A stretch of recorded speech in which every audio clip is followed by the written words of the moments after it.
Close your eyes, breathe slowly. Tonight we travel into the most intimate territory that exists, not a distant ocean, not a ruined city, not the surface of another world, but the specific interior of your own mind, the particular place where everything that has ever happened to you is stored, transformed, retrieved, distorted, and sometimes lost forever. Memory is the most personal science there is. It is the specific mechanism by which you know who you are, the particular process by which the past remains present, and the specific vulnerability through which everything you believe about your own life can be quietly and completely rewritten without your knowledge or consent. We remember incorrectly. We forget constantly. We confabulate, unconsciously filling the gaps in our memories with plausible inventions that feel as true as any genuine recollection. And yet memory is also the most extraordinary thing the human brain does.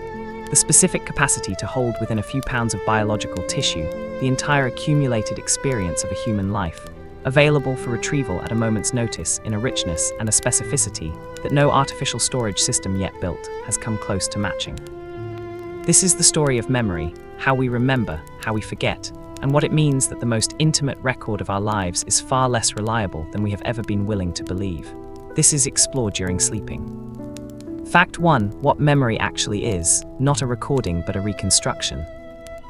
Memory, the specific capacity of the human brain to encode, store and retrieve information from past experience, whose particular importance for every dimension of human life, from the most basic navigation of the physical environment to the most complex exercise of social and cultural identity, makes it the most consequential of all cognitive functions and the one whose specific character has been most thoroughly misunderstood by the popular imagination,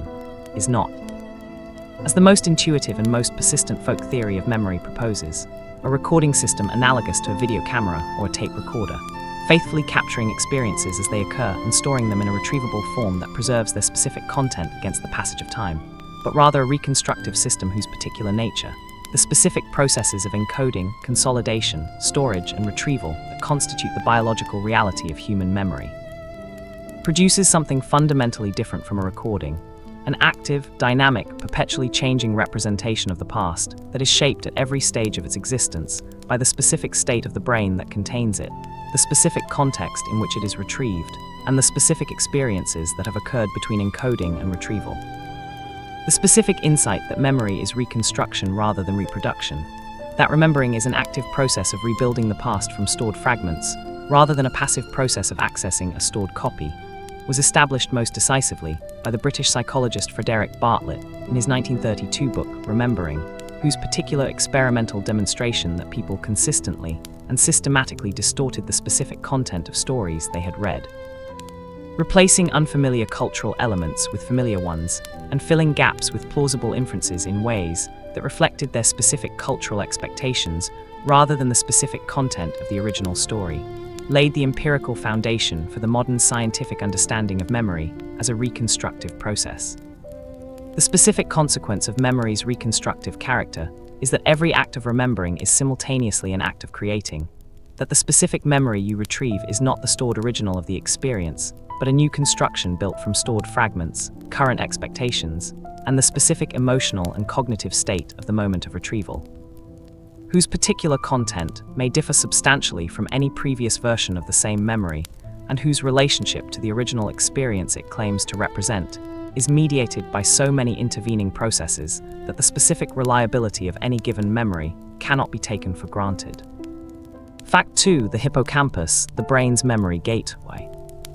The hippocampus, the specific brain structure whose particular shape, resembling a seahorse in cross-section, and named for the Greek word for that animal, made it one of the most recognizable features of the medial temporal lobe in the earliest anatomical studies of the human brain, and whose specific function as the primary gateway through which new memories are formed was established most decisively by the study of a single patient whose particular case transformed the understanding of human memory more profoundly than any other individual in the history of neuroscience, is a curved structure of approximately 4 centimeters in length, buried deep within the temporal lobe on each side of the brain, whose particular connectivity to the cortex, the amygdala, and the rest of the limbic system makes it the specific hub through which the distributed activity of the cortex during an experience is bound together into the coherent, retrievable memory trace that allows that experience to be recalled. The specific discovery of the hippocampus's role in memory formation came through the study of the patient known in the scientific literature as H.M. Henry Mollison, whose particular bilateral hippocampal removal in 1953 performed by the neurosurgeon William Beecher Scoville as a treatment for severe epilepsy, produced the most thoroughly studied case of selective memory impairment in the history of neuroscience. Following the surgery, HM was entirely unable to form new long-term memories. Each new experience evaporated within minutes, leaving him permanently stranded in the specific moment just before his surgery, unable to learn new facts, unable to recognize new people, unable to accumulate any new autobiographical experience despite retaining fully intact intelligence, personality, and the specific long-term memories he had formed before the surgery. The specific pattern of HM's impairment, the preservation of old memories, alongside the complete inability to form new ones. Established with unprecedented clarity, the specific role of the hippocampus in the consolidation of new memories, and initiated 5 decades of research into the specific mechanisms of memory formation, whose particular productivity has made HM's case one of the most consequential individual contributions to any scientific field in the history of modern neuroscience. Fact 3. The types of memory, a map of what we know. The specific taxonomy of human memory, the particular classification of the different types of memory system that the human brain maintains, each with its own specific neural substrate, its own specific characteristics of encoding and retrieval, and its own specific vulnerability to different forms of impairment, is one of the most important organizational achievements of modern memory science. Its particular development from the early observation that different brain injuries produced different specific patterns of memory impairment into the comprehensive framework of dissociable memory systems that now guides both the scientific investigation and the clinical management of memory disorders. The primary division in the taxonomy of human memory is between explicit memory, the specific memories of facts and events that can be consciously retrieved and reported, whose particular content is accessible to deliberate recollection, and whose specific neural dependence on the hippocampus and related medial temporal lobe structures was established by the study of HM and subsequent amnesic patients, and implicit memory. The specific class of memories that influence behavior without being consciously accessible, whose particular forms include the procedural memory for skills and habits, the priming effects by which prior exposure to a stimulus influences subsequent processing without conscious recollection, and the conditioned responses whose particular acquisition and expression depend on brain structures, including the cerebellum and the basal ganglia, that are distinct from the hippocampal system required for explicit memory. Within explicit memory, the specific distinction between episodic memory, the particular autobiographical memories of specific events experienced at specific times and places, the personal narrative of a life whose specific content is organized by the specific dimensions of what happened when it happened and where it happened, and semantic memory, the specific knowledge of facts about the world that has been abstracted from its original experiential context. The particular information about history, language, science, and culture that constitutes the explicit knowledge base of a sophisticated human mind is one of the most productive and most thoroughly investigated distinctions in the entire field of memory research. Its specific neural and behavioral dissociation, providing a particularly revealing window into the specific mechanisms by which the brain organizes and stores different categories of information. Fact 4. The forgetting curve, Ebbinghaus and the mathematics of memory loss. The forgetting curve, the specific mathematical relationship between the passage of time and the loss of recently acquired information from memory, whose particular shape, a steep initial decline followed by a more gradual leveling off, was first documented by the German psychologist Hermann Ebbinghaus in a series of experiments whose particular rigor and particular self-discipline, involving the memorization and testing of thousands of nonsense syllables on himself over a period of years, established the empirical foundation of memory science and produced the first quantitative description of the specific dynamics of forgetting, is one of the most robust and most replicated findings in the entire history of experimental psychology, its particular shape remaining essentially unchanged across the vast range of different materials, different populations, and different testing conditions to which it has been applied since Ebbinghaus first described it in his 1885 monograph Über das Gedächtnis. Ebbinghaus's specific finding was that approximately half of newly learned information is forgotten within an hour of learning, and that the rate of forgetting decelerates progressively with time, so that while the loss in the first hour is dramatic, the additional loss over the following day is less, and the additional loss over the following week less still, with the specific information that survives the initial steep decline of the curve showing remarkable resistance to further loss. The specific implications of the forgetting curve for the practical management of learning Above all, the specific implication that the optimal strategy for long-term retention of new information is distributed practice over time rather than mass study in a single session. The particular technique, known as spaced repetition, whose theoretical basis in the forgetting curve Ebbinghaus himself identified, have been so thoroughly confirmed by subsequent research that the spacing effect is now regarded as one of the most reliable and most practically useful findings in the entire cognitive psychology literature.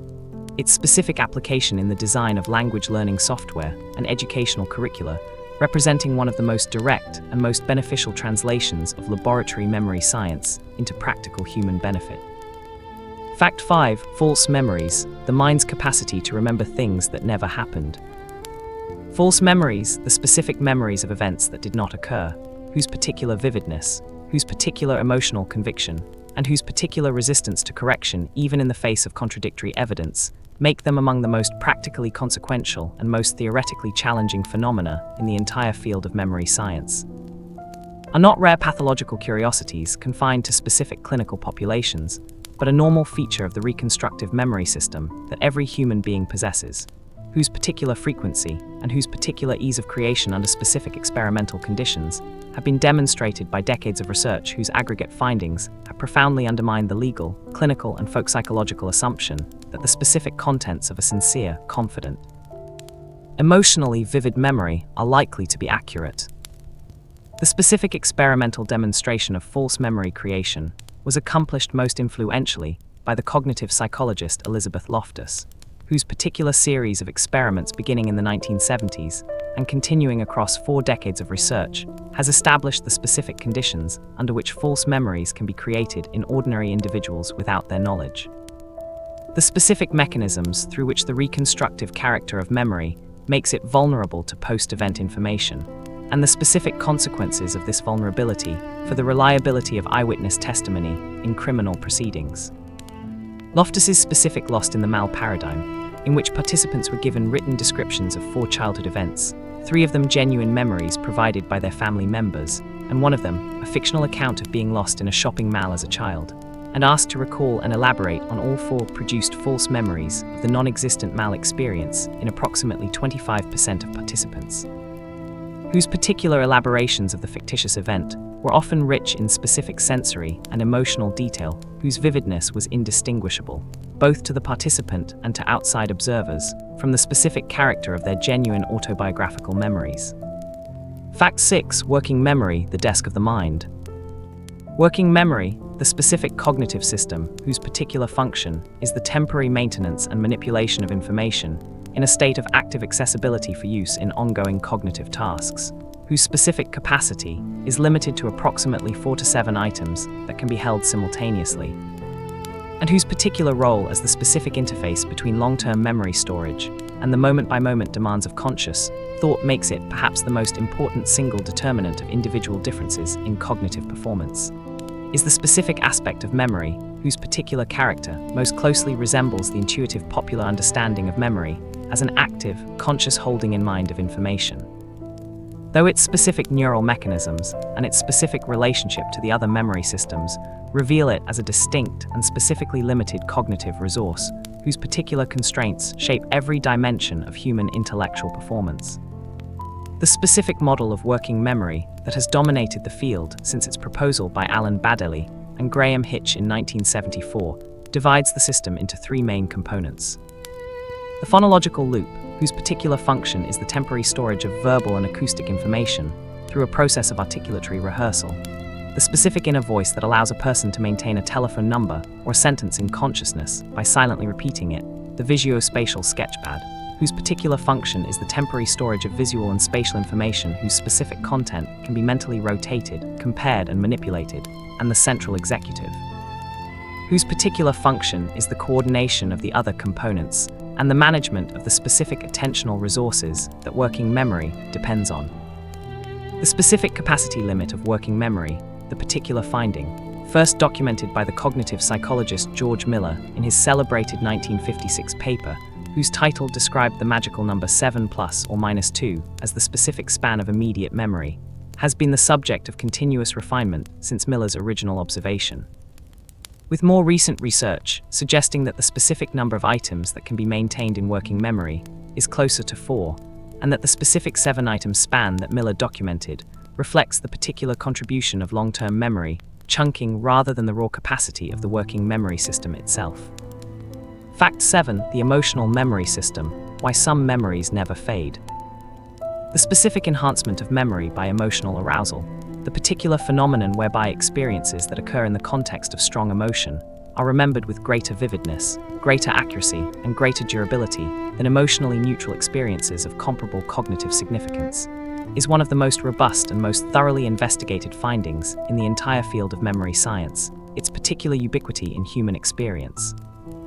From the specific vividness with which people recall where they were when they heard about major public tragedies, to the particular persistence of personally significant emotional memories across decades of normal forgetting, reflecting the specific biological mechanism through which the emotional relevance of an experience is translated into enhanced memory consolidation. The specific neural mechanism of emotional memory enhancement involves the amygdala, the almond-shaped structure in the medial temporal lobe, whose particular role in the processing of emotional information, especially fear and other negative emotions, was established by lesion studies in both animals and humans showing that specific damage to the amygdala selectively impairs the memory-enhancing effect of emotional arousal while leaving the baseline memory system intact. The specific mechanism involves the release of stress hormones, above all adrenaline and cortisol, during emotionally arousing experiences, whose particular effects on the amygdala trigger specific enhancement of the hippocampal consolidation process for the memories being formed at the same time, creating the specific biological stamp of emotional significance on the specific memories whose particular content was present at the moment of emotional arousal. The specific adaptive logic of this system is clear. Organisms that remember emotionally significant events with greater fidelity than emotionally neutral ones are better equipped to avoid specific dangers and approach specific rewards in the future. But its specific consequence for the reliability of emotional memories is more complex than the folk psychological assumption of a simple relationship between emotional intensity and memory accuracy. Since the specific enhancement of memory consolidation by emotional arousal does not guarantee the accuracy of the specific content of emotionally enhanced memories, and may in some circumstances actually increase the susceptibility of emotional memories to specific distortions. Fact 8. Childhood amnesia: why we cannot remember being small. Childhood amnesia, the specific inability of adults to consciously recall episodic memories from the first 2 to 3 years of life, and the particular paucity of autobiographical memories from the period between approximately 3 and 7 years, whose particular universality across human cultures, and whose particular specificity to episodic rather than other forms of memory, makes it one of the most intriguing and most thoroughly studied phenomena in the developmental psychology of memory, is a feature of human memory so pervasive and so consistent that it was recognized as a significant observation by Sigmund Freud in 1905, who coined the specific term infantile amnesia to describe it, and proposed a specific psychodynamic explanation for its existence that has since been entirely superseded by the specific neurological and cognitive developmental accounts that modern research has provided. The specific neurological basis of childhood amnesia is partially understood in terms of the particular immaturity of the hippocampal system in the first years of life. The specific rate of new neuron production in the dentate gyrus of the hippocampus, the region most directly involved in the encoding of new episodic memories, is at its highest in early childhood and declines progressively through development. And the specific high rate of new neuron production in early life may actually interfere with the consolidation of existing memories by the particular process of replacing existing synaptic connections with new ones rather than preserving the specific patterns of connectivity that long-term memory storage requires. The specific cognitive developmental contribution to childhood amnesia involves the particular absence in early childhood of the specific linguistic, conceptual, and narrative frameworks that mature episodic memory requires. The specific ability to organize experience into the temporally ordered, causally structured, personally relevant narratives that constitute the specific format of adult autobiographical memory is a developmental achievement that depends on the acquisition of language. The development of a specific sense of personal identity and the specific cultural transmission of the narrative schemas through which personal experience is organized into retrievable autobiographical memories. Fact 9. Sleep and memory: the night shift of the brain. The specific relationship between sleep and memory consolidation, the particular process by which the memories formed during waking experience are stabilized, reorganized, and integrated into the existing knowledge structures of long-term memory during sleep, whose specific mechanisms have been revealed by a combination of behavioral experiments demonstrating the specific memory-enhancing effects of sleep, and neuroimaging and electrophysiological studies documenting the specific neural events during sleep that underlie those effects, is one of the most practically important and most therapeutically consequential findings of modern memory neuroscience. Its particular implications extending from the specific design of optimal learning schedules to the specific mechanisms of the memory disruption that characterizes the sleep disorders, whose prevalence in the modern world constitutes one of the most significant public health challenges of the contemporary era. The specific neural events during sleep that are most directly implicated in memory consolidation include the slow oscillations of non-REM sleep, the specific large-scale synchronization of cortical activity, whose particular temporal coordination with the sharp wave ripples of the hippocampus and the sleep spindles of the thalamus creates the specific conditions for the targeted reactivation of recently acquired memories and their transfer from the hippocampus to the cortex for long-term storage, and the specific dreaming activity of REM sleep, whose particular role in memory consolidation appears to involve the specific integration of new information with existing knowledge structures, and the specific emotional processing of recently experienced events, whose consolidation into long-term emotional memory depends partly on the specific neurochemical environment of REM sleep. The specific behavioral evidence for the memory consolidating function of sleep is among the most robust in the entire cognitive neuroscience literature. The specific finding that sleep between learning and testing produces better retention than an equivalent period of wakefulness has been replicated across a remarkable range of different memory tasks, different populations, and different experimental designs, establishing the specific sleep benefit for memory as one of the most reliable phenomena in the entire field. Fact 10. Memory at 10. The intimate science. 10 facts into the story of memory, and the specific subject of this journey has already revealed its particular intimacy. The specific fact that the science we are exploring is not about something out there, in a distant ocean or a ruined city or a collapsing star, but about something in here, in the specific biological machinery of the brain that is, at this very moment, processing these words, deciding which of them to remember and which to let go. Constructing from the specific fragments of today's experience, the particular version of today that tomorrow's memory will retrieve. We have understood that memory is not a recording but a reconstruction, that the specific memory you retrieve is a new creation built from stored fragments and current expectations, whose particular relationship to the original experience it claims to represent is mediated by every moment of your life between then and now. We have understood that the hippocampus is the specific gateway through which new experiences enter long-term memory, and that its specific loss produces the particular tragedy of permanent present-tense living that HM's case has documented in more detail than any other in the history of neuroscience. We have understood that we forget most of what we learn within an hour, that our most emotional memories may be our least reliable, and that the specific brain activity of the sleeping mind is doing work for memory whose importance makes every night of lost sleep a specific cost to the specific archive of a specific life. 90 facts remain. They will carry us into the deepest and most surprising dimensions of the science and the experience of memory. This is explored during sleeping. Fact 11. The Memory Palace, the ancient art of remembering.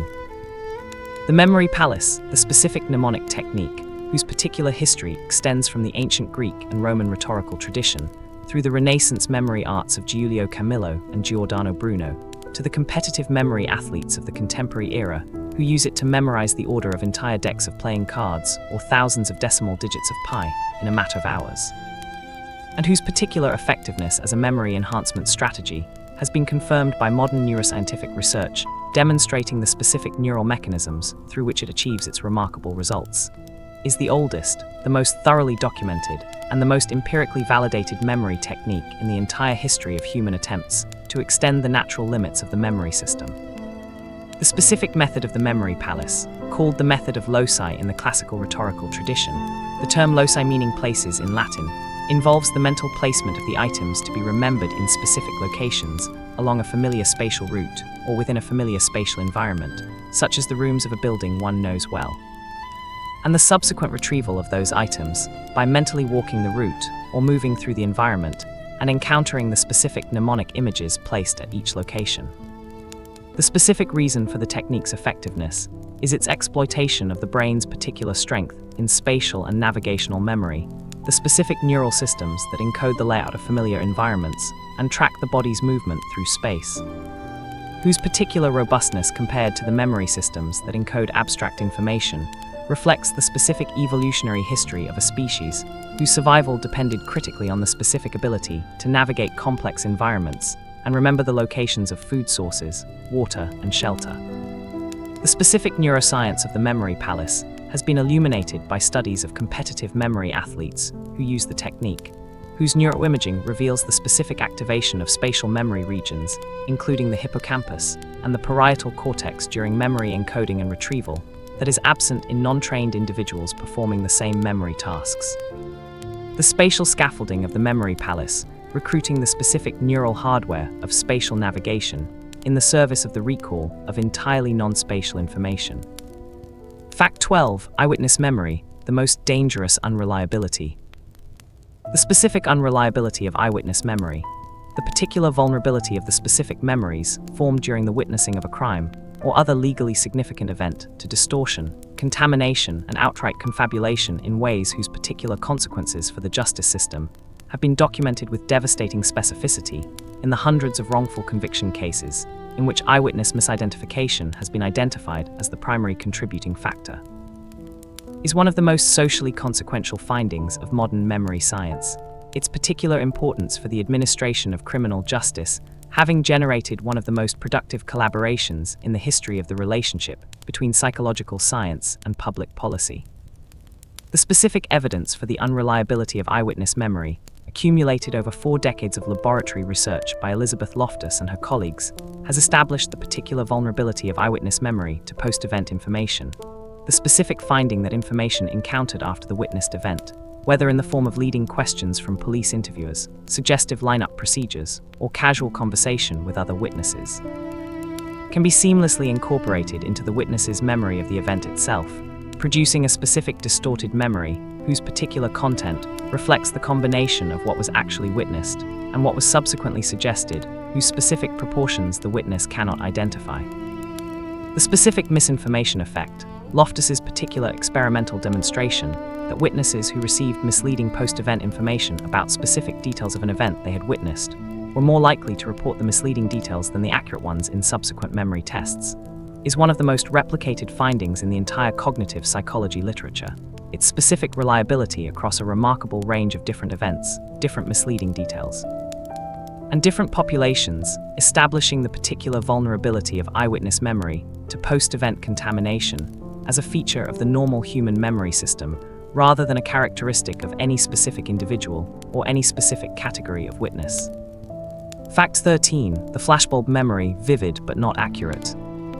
Flashbulb memories, the specific autobiographical memories whose particular vividness, whose particular emotional intensity, and whose particular subjective sense of photographic accuracy have led the people who possess them to describe the experience they represent as frozen in time, preserved in complete and reliable detail by the specific shock of the emotionally overwhelming event that created them, are among the most confidently held and most extensively studied examples of emotional memory, and among the most thoroughly debunked instances of the folk psychological assumption that the vividness and confidence of a memory are reliable indicators of its accuracy.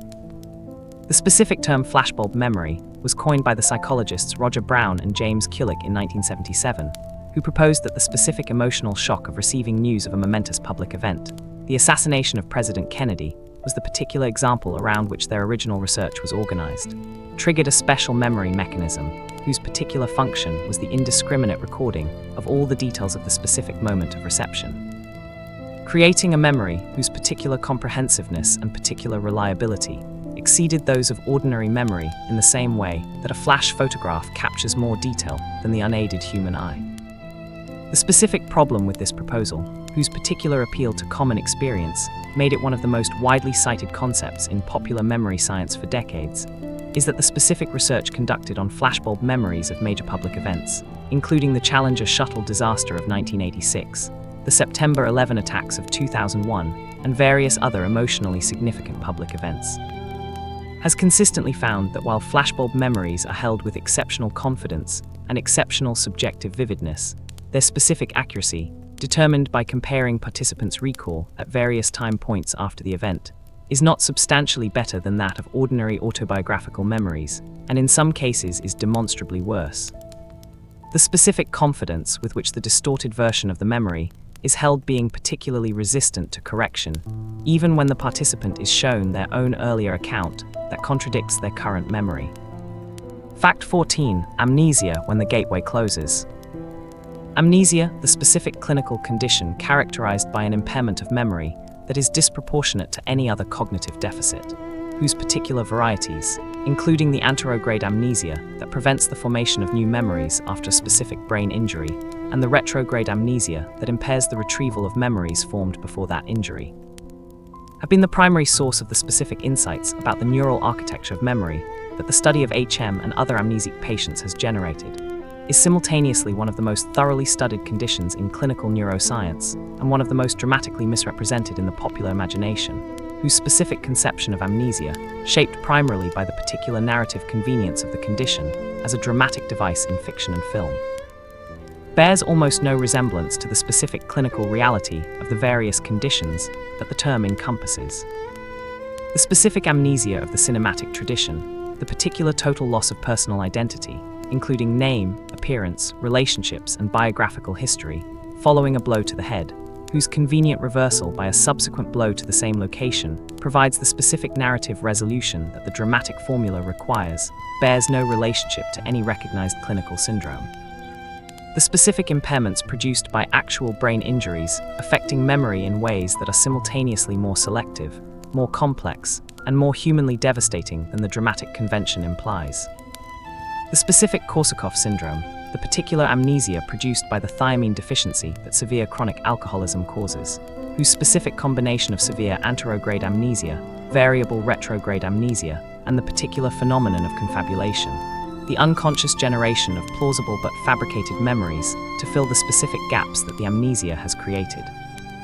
is one of the most thoroughly studied and most humanly affecting examples of the specific devastation that focal memory impairment produces in a person whose general intelligence, whose general social functioning, and whose general personality remain essentially intact, creating the specific tragedy of a mind that cannot create a continuous present because each moment evaporates before it can be connected to the next. Fact 15. The reconsolidation effect, how remembering changes what you remember. The reconsolidation effect, the specific phenomenon whereby the act of retrieving a memory renders it temporarily vulnerable to modification, disruption, or erasure before it is restabilized in long-term storage,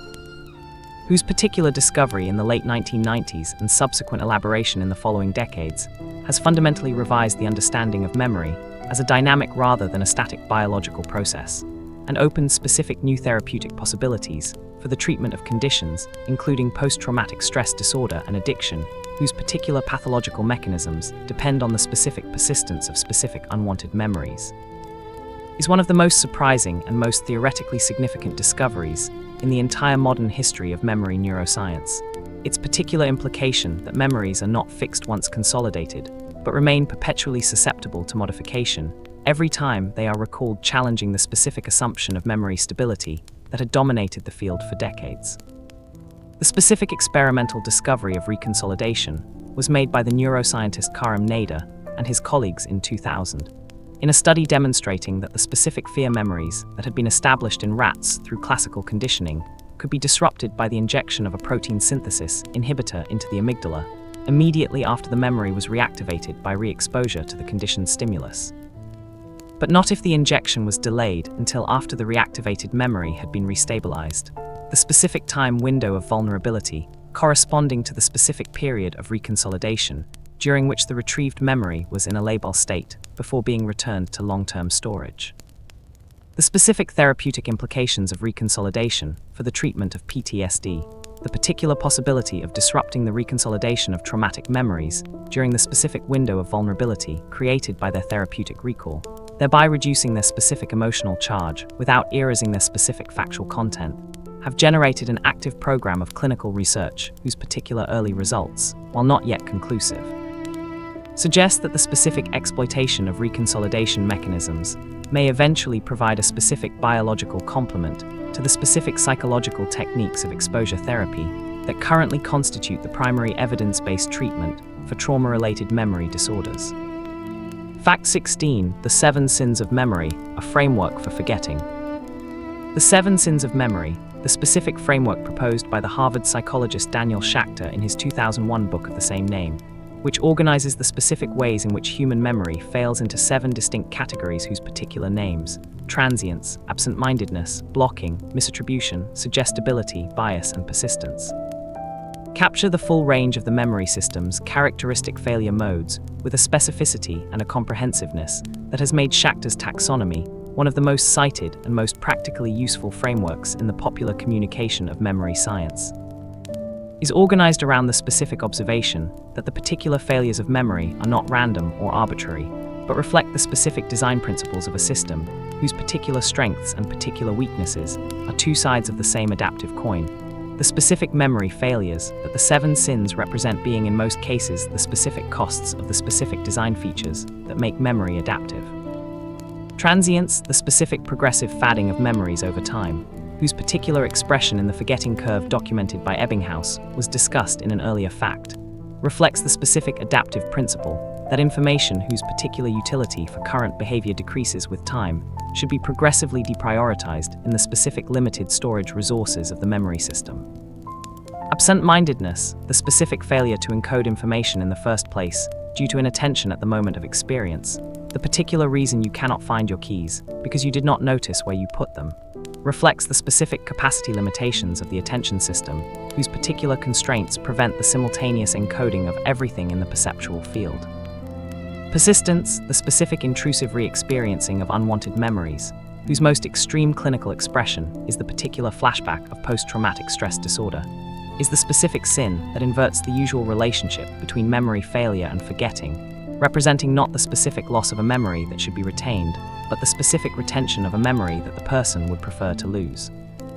Whose particular persistence reflects the specific strength of the emotional memory system, whose adaptive function, the long-term retention of experiences associated with significant threat, has become, in the specific context of traumatic experience, the specific source of the suffering it was designed to prevent. Fact 17. Autobiographical memory, the story we tell ourselves. Autobiographical memory, the specific system of personal memories that constitute the individual's record of their own life, whose particular organization into the coherent, continuous narrative of a personal past, is one of the most fundamental constituents of human identity, and whose specific content shapes the particular individual's understanding of who they are, where they came from, and what they can expect from their future, is not,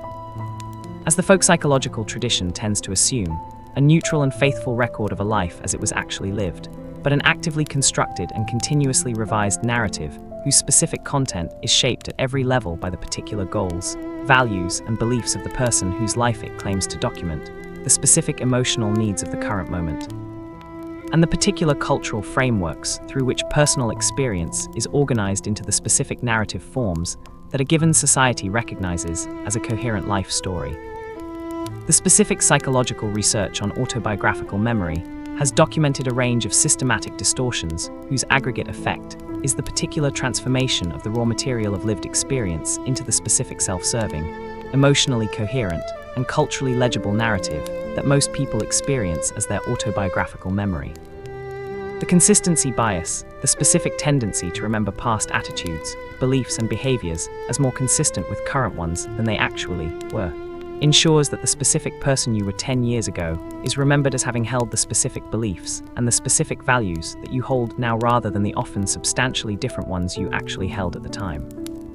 The change bias, its particular complement, the specific tendency to exaggerate the degree of change between past and present, when such exaggeration serves the specific narrative of personal growth, ensures that the specific improvements in your life are remembered as more dramatic and more complete than they actually were.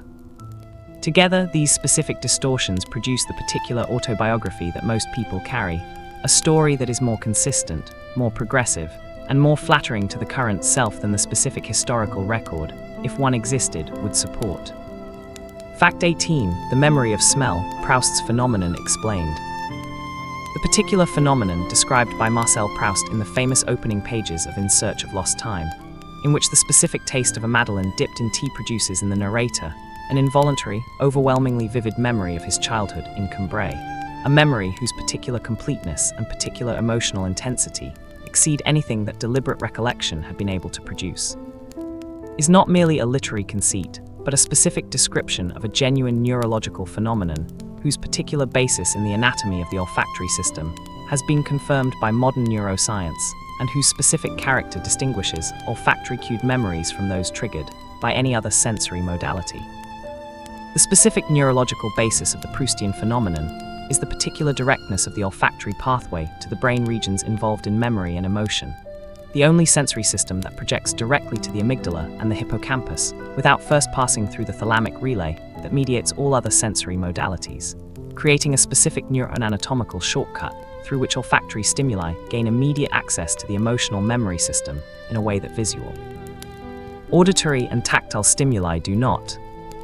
The specific behavioral consequences of this neuroanatomical peculiarity include the particular finding, replicated across numerous experimental studies, that memories cued by odors tend to be older, reaching further back into childhood, more emotionally intense, and more vivid in their specific sensory character than memories cued by visual or verbal stimuli. A pattern of specific differences, consistent with the particular directness of the olfactory pathway to the emotional memory system. The specific evolutionary logic of the olfactory memory system's particular directness reflects the specific importance of olfactory information for the survival decisions of our mammalian ancestors. The rapid, emotionally charged assessment of whether a specific odor signals food, predator, or mate, whose particular urgency made the specific shortcut to the emotional memory system an adaptive advantage, whose particular consequence in the human brain is the Proustian phenomenon of involuntary autobiographical memory triggered by smell. Fact 19. Memory and identity. Who you are is what you remember. Specific relationship between memory and personal identity, the particular philosophical and psychological question of the degree to which the continuity of a person's identity across time depends on the specific continuity of their memory, and the particular consequences for our understanding of selfhood of the specific cases in which memory is radically disrupted by disease, injury, or age, is one of the most profound and most practically consequential intersections of neuroscience. Philosophy and clinical psychology, its particular depth reflecting the specific fact that the question of what memory is cannot be fully answered without addressing the specific question of what it means to be a person. The specific philosophical tradition of thinking about memory and identity extends from John Locke's 17th century proposal that personal identity consists specifically in the continuity of memory,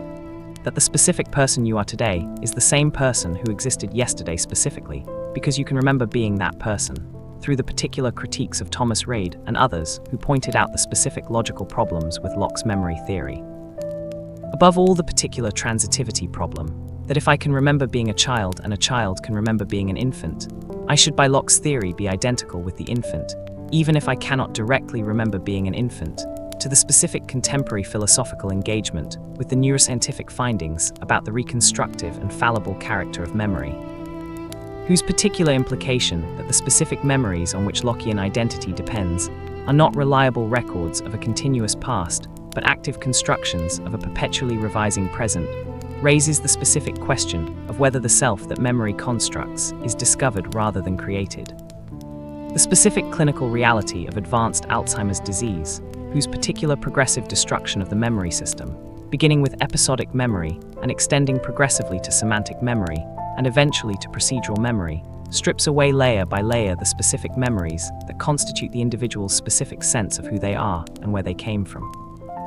confronts the philosophical abstraction of the memory-identity relationship with a specific human concreteness, whose particular weight the philosophical tradition has not always adequately acknowledged. Fact 20. Memory at 20, the architecture of the self.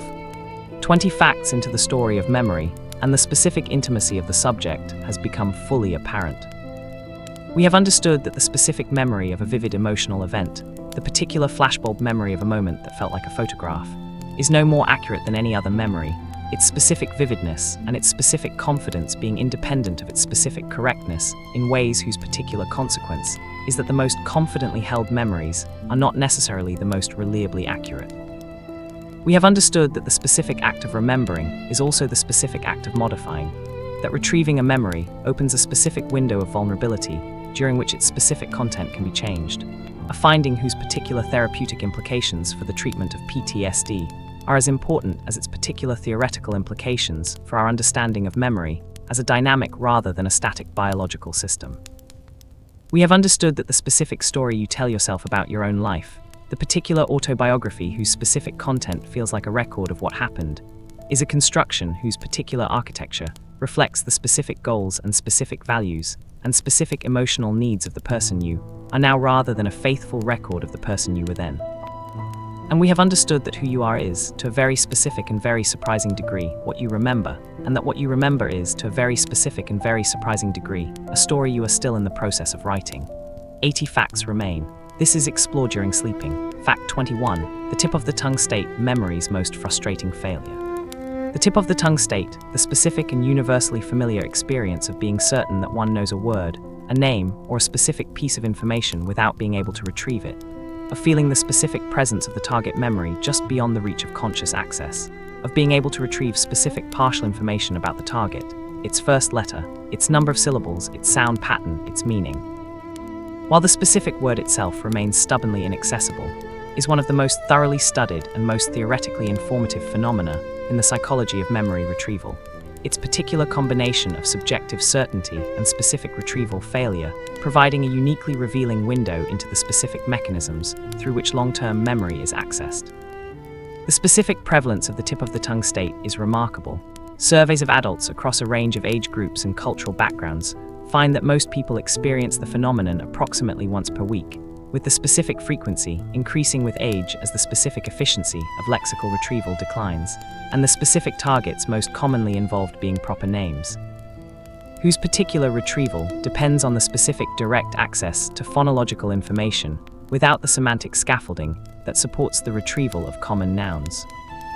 The specific theoretical account of the tip of the tongue state that has most successfully integrated the available behavioral and neuroimaging evidence proposes that the phenomenon results from the particular incomplete activation of the target memory's phonological representation, the specific neural pattern that encodes the sound of a word, in the presence of full or nearly full activation of its semantic representation, the specific knowledge of what the word means. This specific dissociation between semantic and phonological activation reflects the particular organization of the language production system, in which the specific pathway from meaning to sound is mediated by a series of specific representational levels, whose particular vulnerability to incomplete activation at any one level can produce the specific symptom of knowing what you want to say without being able to say it. Fact 22. The serial position effect. Why beginnings and endings are better remembered. The serial position effect, the specific finding, among the most robustly replicated in the entire experimental psychology literature, that when people are asked to memorize a list of items and then recall them, they show the characteristic pattern of remembering items from the beginning of the list and items from the end of the list better than items from the middle. The specific primacy effect for early items and the specific recency effect for late items, creating the distinctive U-shaped recall curve, whose particular shape has been reproduced across an extraordinary range of different materials, different list lengths, different presentation rates, and different testing conditions, is not merely a laboratory curiosity, but a specific reflection of the particular architecture of the memory system, whose different components contribute differently to the recall of items at different positions in a sequential experience. The specific primacy effect, the particular advantage in recall for items presented at the beginning of a list, reflects the specific contribution of long-term memory to recall performance. The early items in the list are rehearsed more frequently than later items during the presentation of the list. Their specific advantage in recall, reflecting the specific benefit of additional rehearsal for the transfer of information from working memory into long-term storage. The specific recency effect, the particular advantage in recall for items presented at the end of a list, reflects the specific contribution of working memory to recall performance. The most recently presented items are still available in working memory at the time of recall, their specific advantage reflecting the particular accessibility of working memory contents rather than the quality of their long-term storage. The specific practical implications of the serial position effect are substantial and widely applicable. The particular finding that people remember beginnings and endings better than middles applies not only to word lists, but to speeches, presentations, conversations, and any other sequential experience. The specific advice to place the most important information at the beginning or the end of any communicative sequence, reflecting the specific exploitation of a fundamental feature of the human memory system. Fact 23. Context-dependent memory. How where you are shapes what you remember. Context-dependent memory, the specific phenomenon whereby the specific environment in which a memory was encoded, serves as a retrieval cue whose presence at the time of recall facilitates the specific access to memories formed in that context, and whose absence at the time of recall impairs it, creating the particular effect that memories formed in one environment are better retrieved in that same environment than in a different one. Is one of the most practically consequential and most reliably demonstrated phenomena in the applied psychology of memory, its particular implications for the design of educational environments, the conduct of police interviews, and the everyday experience of returning to a place associated with specific past events being both theoretically informative and practically significant. The specific experimental demonstration of context-dependent memory was provided most dramatically by the cognitive psychologists Duncan Godden and Alan Baddeley in a 1975 study whose particular choice of experimental environment, scuba divers learning and recalling word lists either on land or underwater, created the specific environmental contrast needed to demonstrate the context-dependent memory effect with maximum clarity. Godden and Baddeley found that words learned underwater were recalled better underwater than on land, and that words learned on land were recalled better on land than underwater. The specific 20% advantage for matching encoding and retrieval contexts, demonstrating that the specific physical environment of learning functions as a retrieval cue whose particular presence or absence at the time of recall has a measurable effect on recall performance. The specific mechanism underlying context-dependent memory involves the particular encoding of environmental features alongside the target information during the learning experience. The specific sensory properties of the learning environment, its particular sounds, smells, and visual characteristics, are encoded as part of the specific memory trace. And the presence of those same features at the time of retrieval serves to activate the specific memory trace through the particular process of cue-dependent retrieval that underlies most acts of conscious remembering. Fact 24. State-dependent memory. How your mood shapes what you can recall. State-dependent memory, the specific phenomenon whereby the particular internal physiological or psychological state of an individual at the time of memory encoding, serves as a retrieval cue whose presence at the time of recall facilitates access to memories formed in that state, creating the specific pattern that memories formed in a particular emotional or physiological state are better recalled when the person is in the same state than when they are in a different one. Is the internal complement of context-dependent memory, its particular importance for the understanding of mood disorders, substance use, and the specific experience of memory in everyday emotional life, making it one of the most clinically relevant phenomena in the applied psychology of memory. The specific mood-dependent component of state-dependent memory, whose particular manifestation is the finding that people in a positive mood tend to recall more positive memories and fewer negative ones, while people in a negative mood tend to recall more negative memories and fewer positive ones, has the specific consequence of creating a self-reinforcing cycle of mood and memory whose particular dynamics contribute to the specific maintenance of depressive states. The specific person in the midst of a depressive episode is not simply in a negative mood. They are in a negative mood that specifically facilitates the recall of negative memories, whose particular retrieval further reinforces the negative mood, whose specific reinforcement further facilitates the recall of additional negative memories. The specific cycle whose particular difficulty of interruption from the inside reflects the specific coupling between the mood system and the memory system, whose adaptive function is to provide coherent, mood-consistent information for the specific decisions that need to be made in each specific emotional context.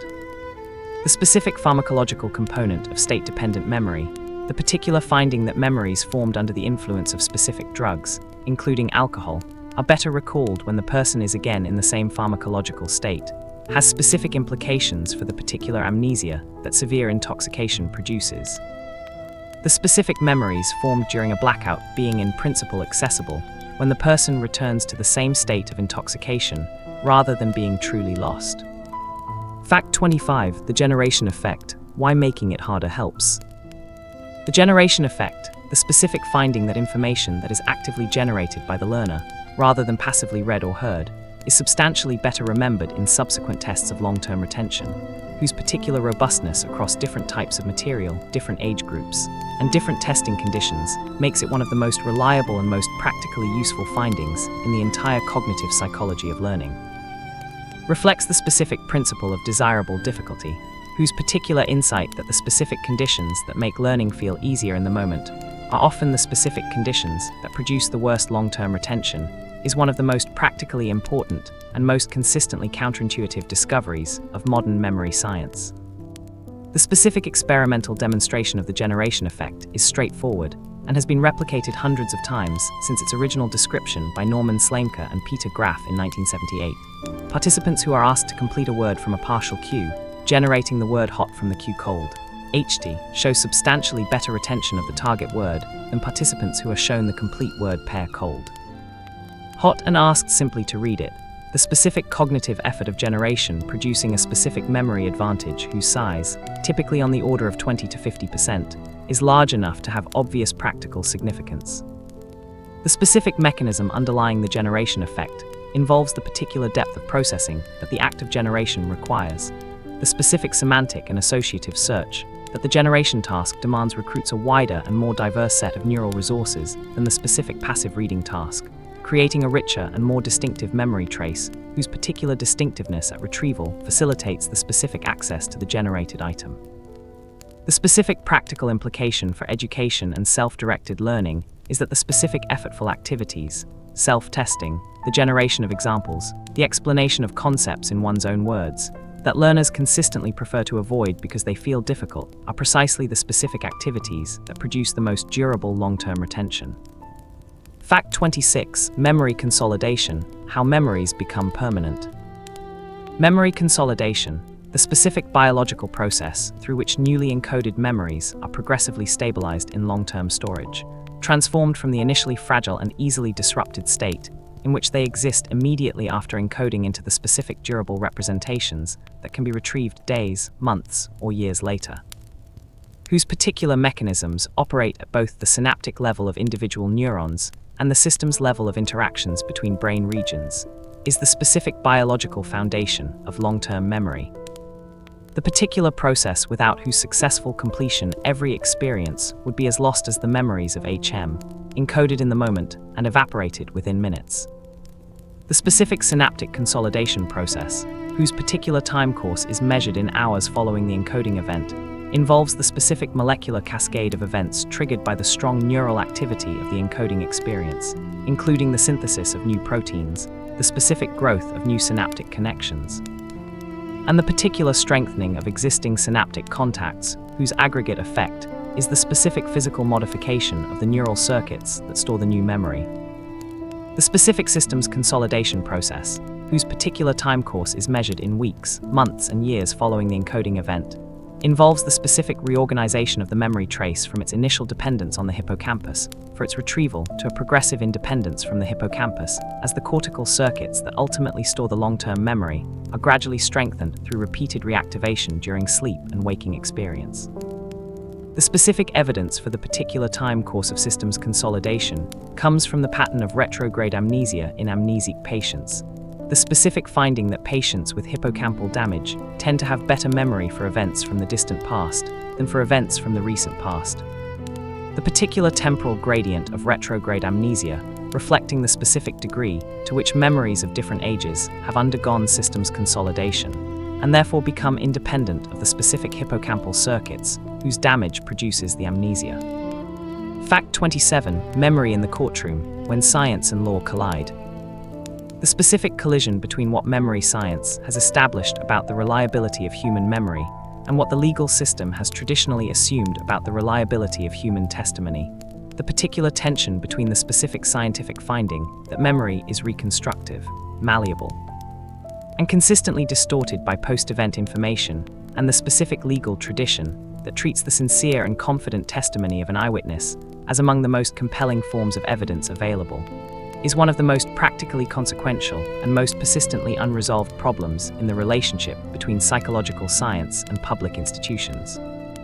Its particular importance for the justice system having been demonstrated with terrible specificity by the particular cases of the hundreds of individuals who have been exonerated by DNA evidence after serving years or decades in prison for crimes they did not commit on the basis of eyewitness misidentification.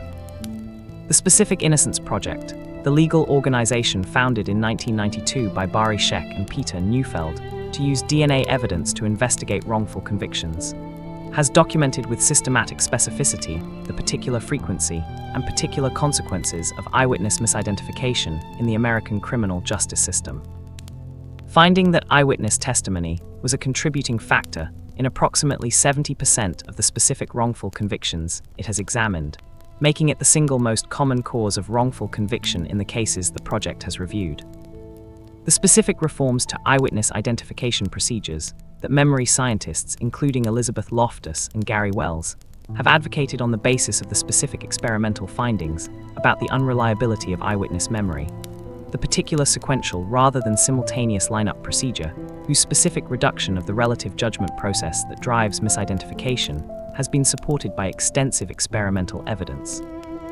The specific blind administration of lineups by officers who do not know which person is the suspect, and the specific recording of the witness's confidence at the time of identification rather than after the verdict has been returned, have been adopted in various jurisdictions but have not yet been universally implemented. The particular resistance of the legal system to the specific scientific findings about eyewitness memory, reflecting the specific difficulty of revising institutional practices that have deep historical roots. Fact 28. The memory of trauma when the brain cannot forget. The specific memory of trauma, the particular way in which the brain encodes, stores, and retrieves memories of overwhelming, frightening, or physically threatening experiences, whose characteristic features include the specific intrusive re-experiencing of the traumatic event through flashbacks and nightmares, the specific avoidance of trauma-related cues, and the particular hypervigilance that represents the specific persistence of the threat detection system in the specific absence of the original threat, reflects the specific operation of the emotional memory system under conditions for which it was not adaptive designed, the particular strength of the specific amygdala-dependent memory mechanism, whose adaptive function is the long-term retention of threat-relevant experiences, creating, in the context of experiences of sufficient intensity, the specific pathological persistence of traumatic memories that constitutes the core symptom of post-traumatic stress disorder. The specific neuroscience of traumatic memory has established several specific features of the particular encoding and storage of traumatic experiences that distinguish them from ordinary autobiographical memories. The specific elevation of stress hormones, cortisol and adrenaline, during the traumatic experience creates the particular hormonal environment that maximally activates the specific amygdala-dependent memory enhancement mechanism, producing memories whose specific emotional intensity and specific resistance to extinction reflect the extreme activation of the system that was designed to ensure that survival-relevant experiences are permanently available for future threat avoidance. The specific fragmentation of traumatic memories, the particular finding that traumatic memories are often organized differently from ordinary autobiographical memories, with specific sensory and emotional fragments being more accessible than coherent narrative accounts of the sequence of events, reflects the specific effect of extreme stress on the hippocampal encoding process, whose particular disruption by high cortisol levels impairs the specific contextual and temporal organization of the memory that the hippocampus normally provides, producing the specific dissociated, non-narrative character of many traumatic memories. Fact 29. The memory champion, training the ordinary brain. The memory champions, the particular individuals who compete in memory competitions by performing feats of recall whose specific scale, including the memorization of the order of a randomly shuffled deck of playing cards in under 2 minutes, or the memorization of thousands of decimal digits of pi, exceeds anything that the ordinary untrained person would consider possible, are not, as the specific mythology of exceptional memory might suggest, individuals whose particular brains are neurologically different from those of ordinary people, but specific individuals who have trained themselves in the application of the specific mnemonic techniques whose particular effectiveness, above all the memory palace or method of loci discussed in an earlier fact, transforms the specific limitations of ordinary human memory into an extraordinary performance whose particular character is a specific demonstration of what the normal human memory system is capable of when it is used with the specific strategic sophistication that the competitive memory tradition has developed. The specific neuroscientific study of memory champions by the German neuroscientist Martin Dressler and his colleagues, published in the journal Neuron in 2017, used neuroimaging to compare the brain structure and brain activity of memory champions with those of non-trained individuals before and after a 6-week training program in the specific method of loci. The study found no specific structural differences between the brains of the memory champions and those of the untrained individuals before training, the specific absence of any neurological basis for the champions' exceptional performance, confirming that their specific abilities were a product of training rather than innate neurological advantage, following 6 weeks of training in the method of loci. The specific trained individuals showed both a substantial improvement in memory performance and a specific change in the functional connectivity of the brain regions activated during memory encoding and retrieval. The particular strengthening of the connections between the medial temporal regions involved in memory formation and the parietal and frontal regions involved in spatial navigation and mental imagery, reflecting the specific neural adaptation to the spatial encoding strategy of the memory palace technique. Facts 30. Memory at 30, halfway through the mind. 30 facts into the story of memory, and the specific architecture of the subject has become fully visible. The particular way in which memory science reveals itself as simultaneously the most personal and the most universal of sciences. The specific knowledge of the brain mechanisms that make memory possible, illuminating at every point the specific human experiences whose particular familiarity, the tip of the tongue, the Proustian smell, the traumatic flashback. The confident false memory connects the laboratory findings to the specific texture of lived experience. We have understood that the specific conditions that make learning feel easy, the particular passive reading, the specific rereading of already familiar material, are precisely the conditions that produce the worst long-term retention, and that the specific conditions that make learning feel hard, the generation of answers from memory, the spacing of practice over time, are precisely the conditions whose particular difficulty is the specific source of their effectiveness. We have understood that the specific memory of trauma is not simply a stronger version of ordinary memory, but a qualitatively different kind of representation whose particular features, its specific fragmentation, its specific intrusive accessibility, its specific resistance to extinction,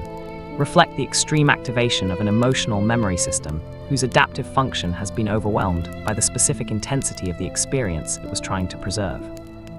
70 facts remain. This is explored during sleeping. Fact 31. Semantic memory, the world's knowledge inside a single brain. Semantic memory, the specific component of the long-term explicit memory system that stores the individual's accumulated knowledge of facts, concepts, words, and the relationships between them,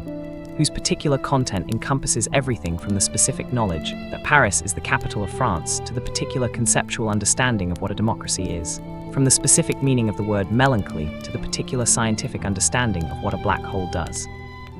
Is the specific repository of the generalized world knowledge that distinguishes the educated human mind from the vast database of personal experience that autobiographical memory stores, and whose particular organization, both in the cognitive sense of how concepts and facts are related to each other in the specific representational architecture of semantic memory,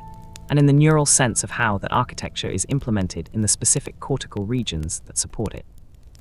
has been one of the most actively investigated topics in cognitive neuroscience since the specific techniques of brain imaging made the direct study of semantic memory in the living human brain possible. The specific organization of semantic memory was illuminated most revealingly by the particular study of semantic dementia, the progressive neurodegenerative condition that selectively destroys semantic memory while initially preserving both episodic memory and other cognitive functions, producing a specific pattern of knowledge loss whose particular character, the specific erosion of conceptual knowledge from the most specific and concrete to the most general and abstract, provided crucial evidence about the specific hierarchical structure of semantic memory and the particular neural regions, above all the anterior temporal lobes, that support its most specific and most distinctive content. The specific person with semantic dementia initially loses knowledge of specific individuals and specific category exemplars. They no longer know that a specific robin is a bird. Before losing knowledge of broader categories, they no longer know what a bird is.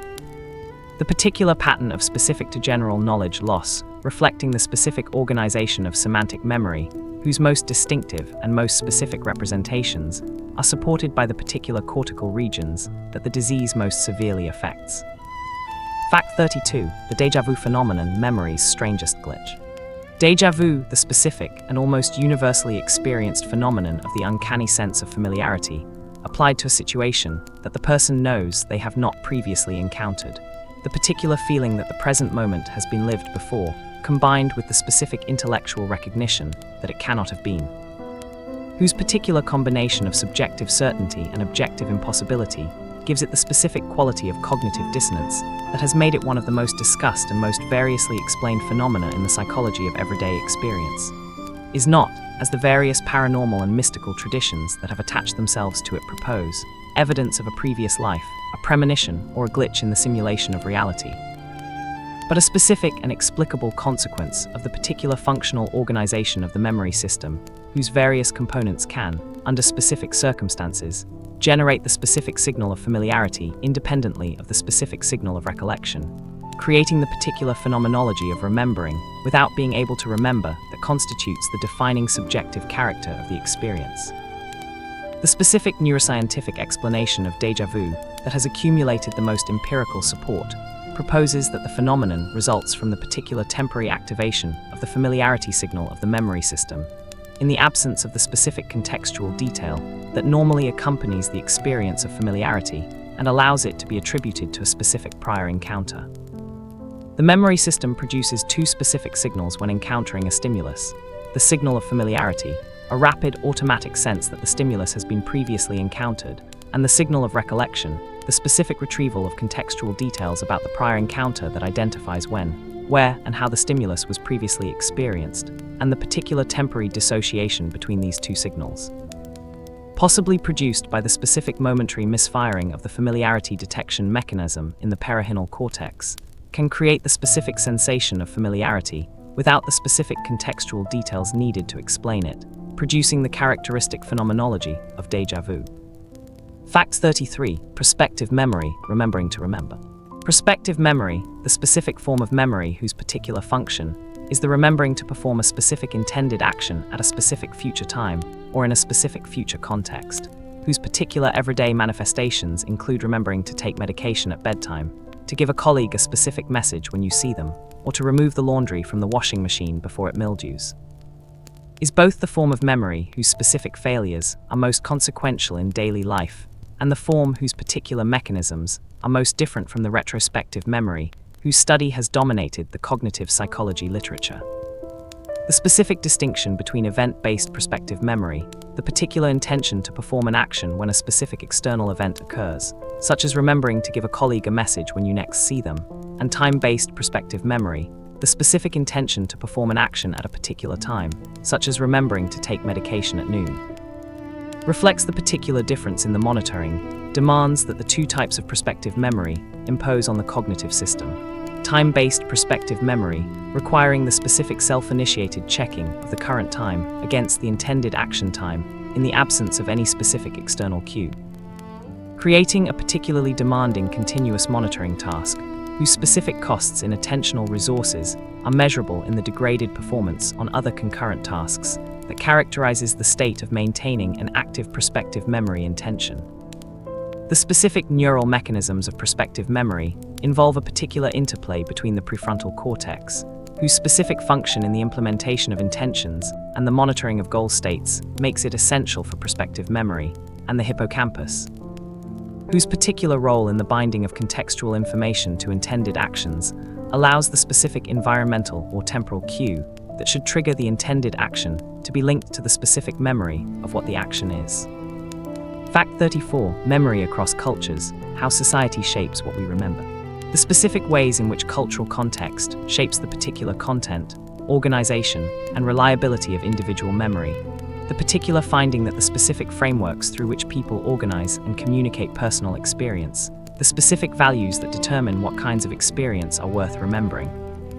and the particular social practices of collective memory that maintain and transmit the shared past of a community all exert specific and measurable influences on the character of individual memory, represent one of the most important but most frequently overlooked dimensions of memory science, whose particular emphasis on universal mechanisms studied in laboratory populations has sometimes obscured the specific degree to which the particular human memory system is a cultural as well as a biological product. The specific cross-cultural research on autobiographical memory has documented a range of systematic differences in the specific content and specific organization of personal memories across different cultural contexts, whose particular pattern reflects the specific cultural values that govern the significance of individual versus collective experience. East Asian individuals, whose particular cultural frameworks place greater emphasis on social relationships and collective context, tend to produce autobiographical memories, whose specific content is more centered on social interactions and less centered on individual agency than the autobiographical memories of North American individuals, whose specific cultural frameworks place greater emphasis on individual achievement and personal distinctiveness. Specific finding that the age of earliest memory, the particular earliest event that an individual can recall from their childhood, differs systematically across cultures, with participants from some East Asian cultural backgrounds reporting earlier average first memories than participants from Western cultural backgrounds, suggests that the specific cultural practices of memory sharing in early childhood, the particular way in which caregivers talk with young children about their past experiences, influence the specific development of autobiographical memory in ways that are transmitted from generation to generation through the specific mechanism of the cultural transmission of narrative practices. Fact 35. Source monitoring. Who told you that? Source monitoring, the specific cognitive process of attributing memories to their correct origins, of correctly identifying where, when, and from whom specific information was acquired, whose particular failures produce a distinctive range of memory errors, including the specific misattribution of information heard from one source to a different source, the particular confusion between imagined and actual events, and the specific phenomenon of cryptamnesia, in which a person reproduces an idea or creative work that they encountered previously but cannot remember encountering, experiencing it as an original creation, is one of the most fundamental and most consistently unreliable processes in the entire memory system, its particular importance for everyday memory performance being vastly underestimated by most people's folk theory of memory,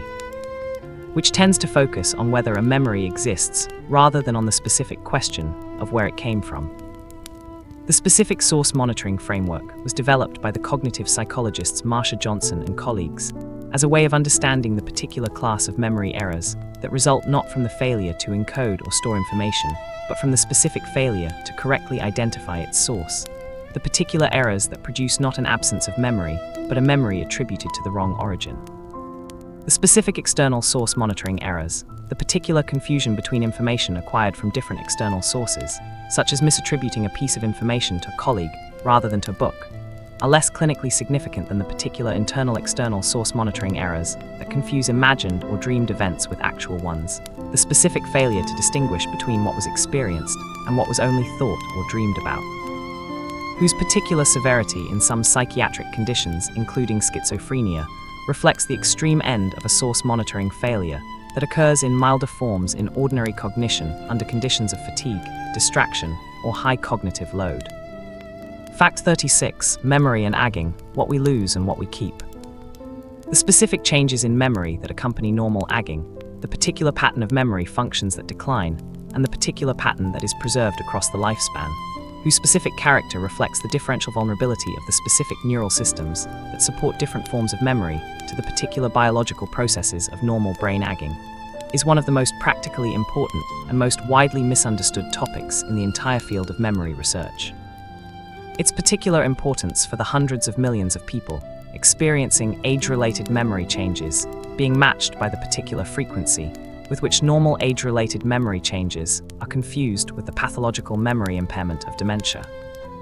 The specific memory functions that show the most consistent decline with normal agging include episodic memory, the particular autobiographical recall of specific events experienced at specific times and places, whose decline is the most commonly noticed and most commonly complained about feature of normal age-related memory change, working memory, whose specific capacity and specific updating speed both decline progressively from early adulthood, and the speed of memory retrieval, whose particular slowing with age contributes to the increased frequency of the tip of the tongue state and the specific word-finding difficulties that most older adults experience. The specific memory functions that are relatively preserved in normal agging include semantic memory, the particular store of factual and conceptual knowledge, whose specific content continues to grow throughout adulthood as new information is added to the existing knowledge base, procedural memory for established skills and habits, and recognition memory, whose particular preservation relative to recall memory in older adults reflects the specific relative preservation of the familiarity detection mechanism compared to the specific recollective process that supports free recall. The specific neural basis of age-related memory decline involves the particular vulnerability of the prefrontal cortex and the hippocampus to the biological processes of normal aging, including the specific loss of synaptic density, the particular reduction in the production of neurotransmitters, including dopamine and acetylcholine, and the specific accumulation of cellular damage that accompanies the aging process. Fact 37. The misinformation effect: how suggestion rewrites the past. The misinformation effect, the specific phenomenon whereby exposure to misleading post-event information alters the specific content of a person's memory for a previously witnessed event, the particular information encountered after the event being seamlessly incorporated into the memory of the event itself in a way that is typically invisible to the person whose memory has been altered. Is the specific experimental demonstration of memory's reconstructive character that has had the most consequential practical implications. Its particular documentation in the laboratory providing the theoretical foundation for the specific reforms to eyewitness identification and investigative interviewing procedures that memory scientists have advocated for the justice system over the past 4 decades. The specific experimental paradigm that Loftus and her colleagues developed to study the misinformation effect typically involves 3 stages. The specific witnessing of a target event, usually presented as a film or a series of photographs, followed by the particular exposure to misleading post-event information, usually embedded in a questionnaire or a narrative description of the event, followed by a specific memory test for the original event, whose results reveal the degree to which the misleading information has been incorporated into the participant's memory. The specific finding that emerges consistently from this paradigm is that participants who received misleading post-event information are more likely to report the misleading details than the accurate ones in the final memory test, and that the specific confidence with which they report the misleading details is comparable to the confidence with which they report accurate ones. The specific absence of any subjective signal of the memory distortion, making the misinformation effect particularly dangerous in real-world contexts where confident, sincere testimony is used as evidence of the objective truth of what was witnessed. The specific factors that moderate the size of the misinformation effect include the particular delay between the witnessed event and the exposure to misleading information, longer delays producing larger misinformation effects, and the particular source credibility of the misinformation, misleading information from high credibility sources producing larger effects than the same misinformation from low credibility ones. Fact 38. Memory illusions, the things we're sure we remember. Memory illusions, the specific class of memory errors in which people are highly confident that they remember something that did not occur, whose particular combination of subjective vividness and objective inaccuracy make them the most theoretically challenging and most practically consequential of all memory phenomena, are not rare pathological occurrences confined to specific clinical populations, but normal features of the reconstructive memory system that operate predictably under specific conditions that can be created in the laboratory and that occur regularly in everyday life. The specific Dease-Roediger-McDermott paradigm, the particular experimental procedure developed by James Dease in 1959 and elaborated by Henry Roediger and Kathleen McDermott in 1995, in which participants are presented with lists of words that are all semantically associated with a specific critical word that does not itself appear in the list, and are then tested for their memory of the list. Produces false memories of the non-presented critical word with remarkable reliability, the specific finding that participants not only falsely recall the critical word, but do so with high confidence and high rates of the subjective experience of remembering, the particular feeling of consciously recollecting the specific experience of encountering the word, rather than simply knowing it was present. Making the DRM paradigm the most thoroughly replicated demonstration of memory illusion in the experimental literature. The specific theoretical account of the DRM false memory effect proposes that the false recognition of the critical word results from the particular activation of the semantic representation of that word during the encoding of the associated list items, creating a specific residual activation whose presence at the time of the memory test is mistakenly attributed to a specific prior encounter with the word itself. The particular source monitoring failure that confuses the indirect semantic activation produced by the associates with the direct perceptual activation that would have been produced by actual prior exposure. Fact 39. Repressed memory, the most contested topic in memory science.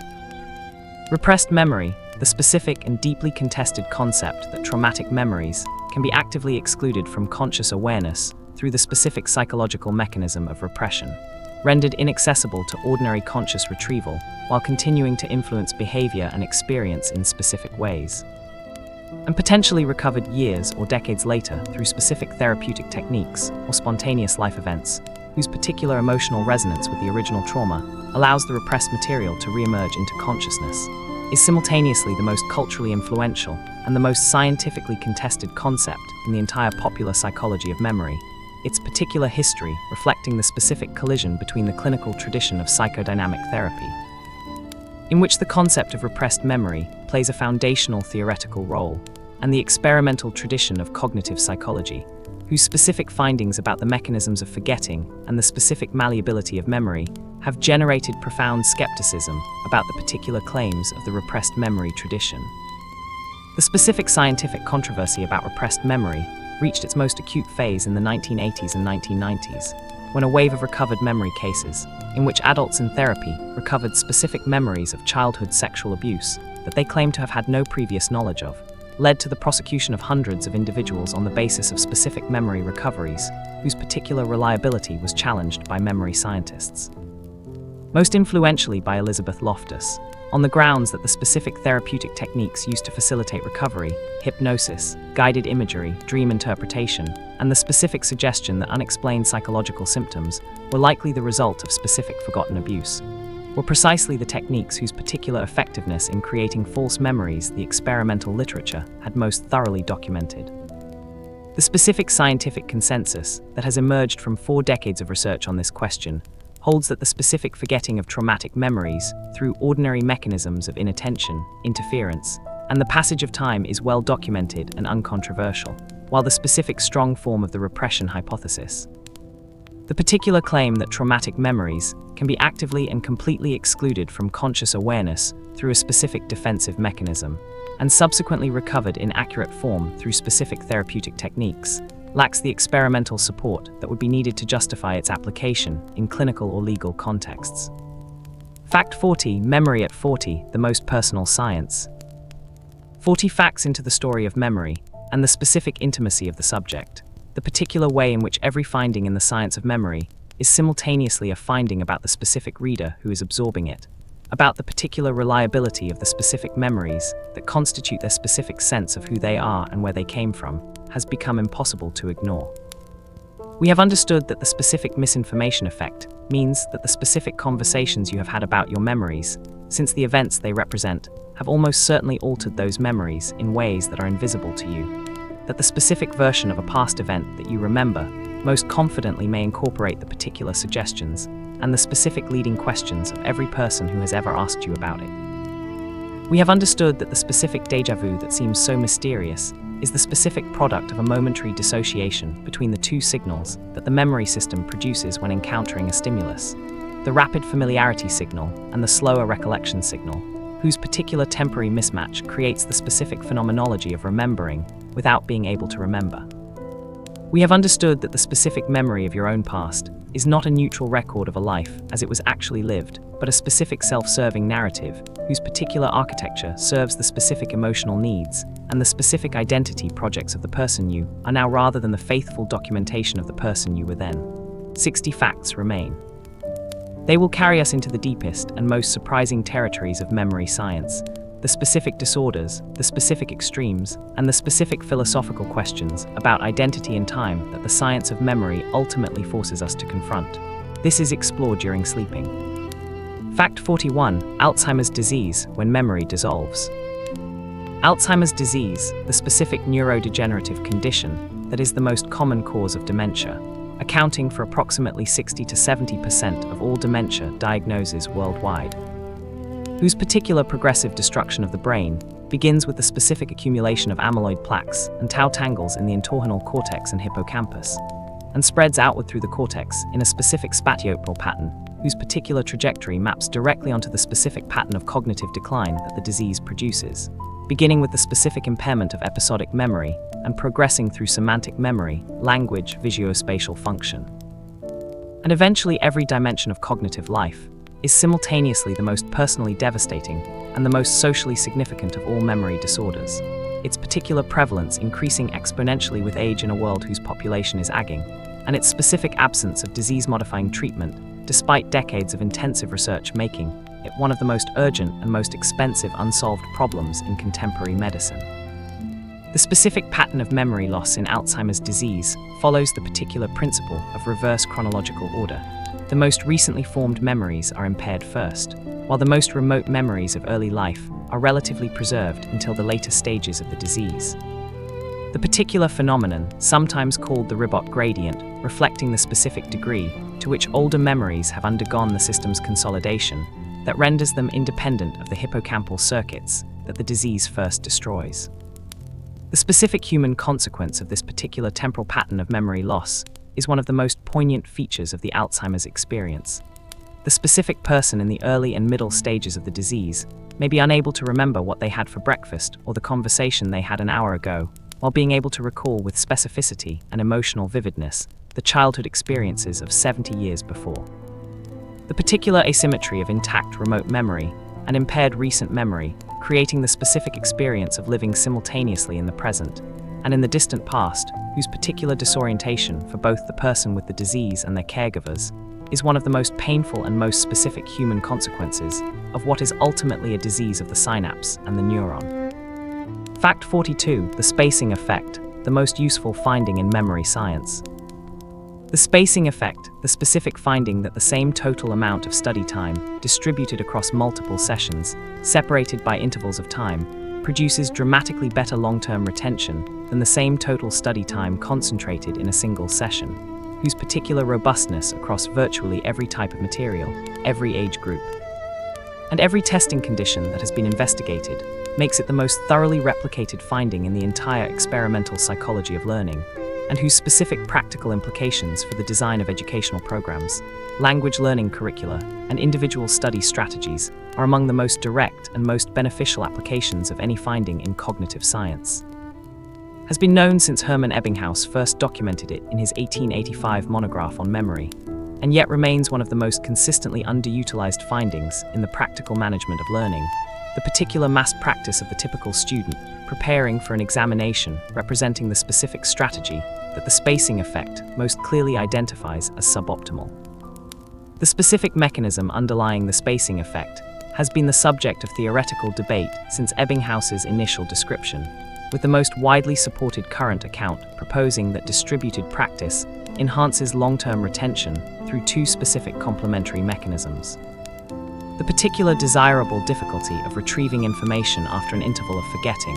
whose specific cognitive effort produces a stronger and more durable memory trace than the specific ease of rereading recently studied material, and the particular benefit of varied encoding contexts, whose specific diversity of the neural patterns activated during distributed study sessions creates a richer and more robust memory representation than the specific repetition of the same neural context in a single mass session. The specific optimal spacing interval, the particular length of time between study sessions that maximizes long-term retention,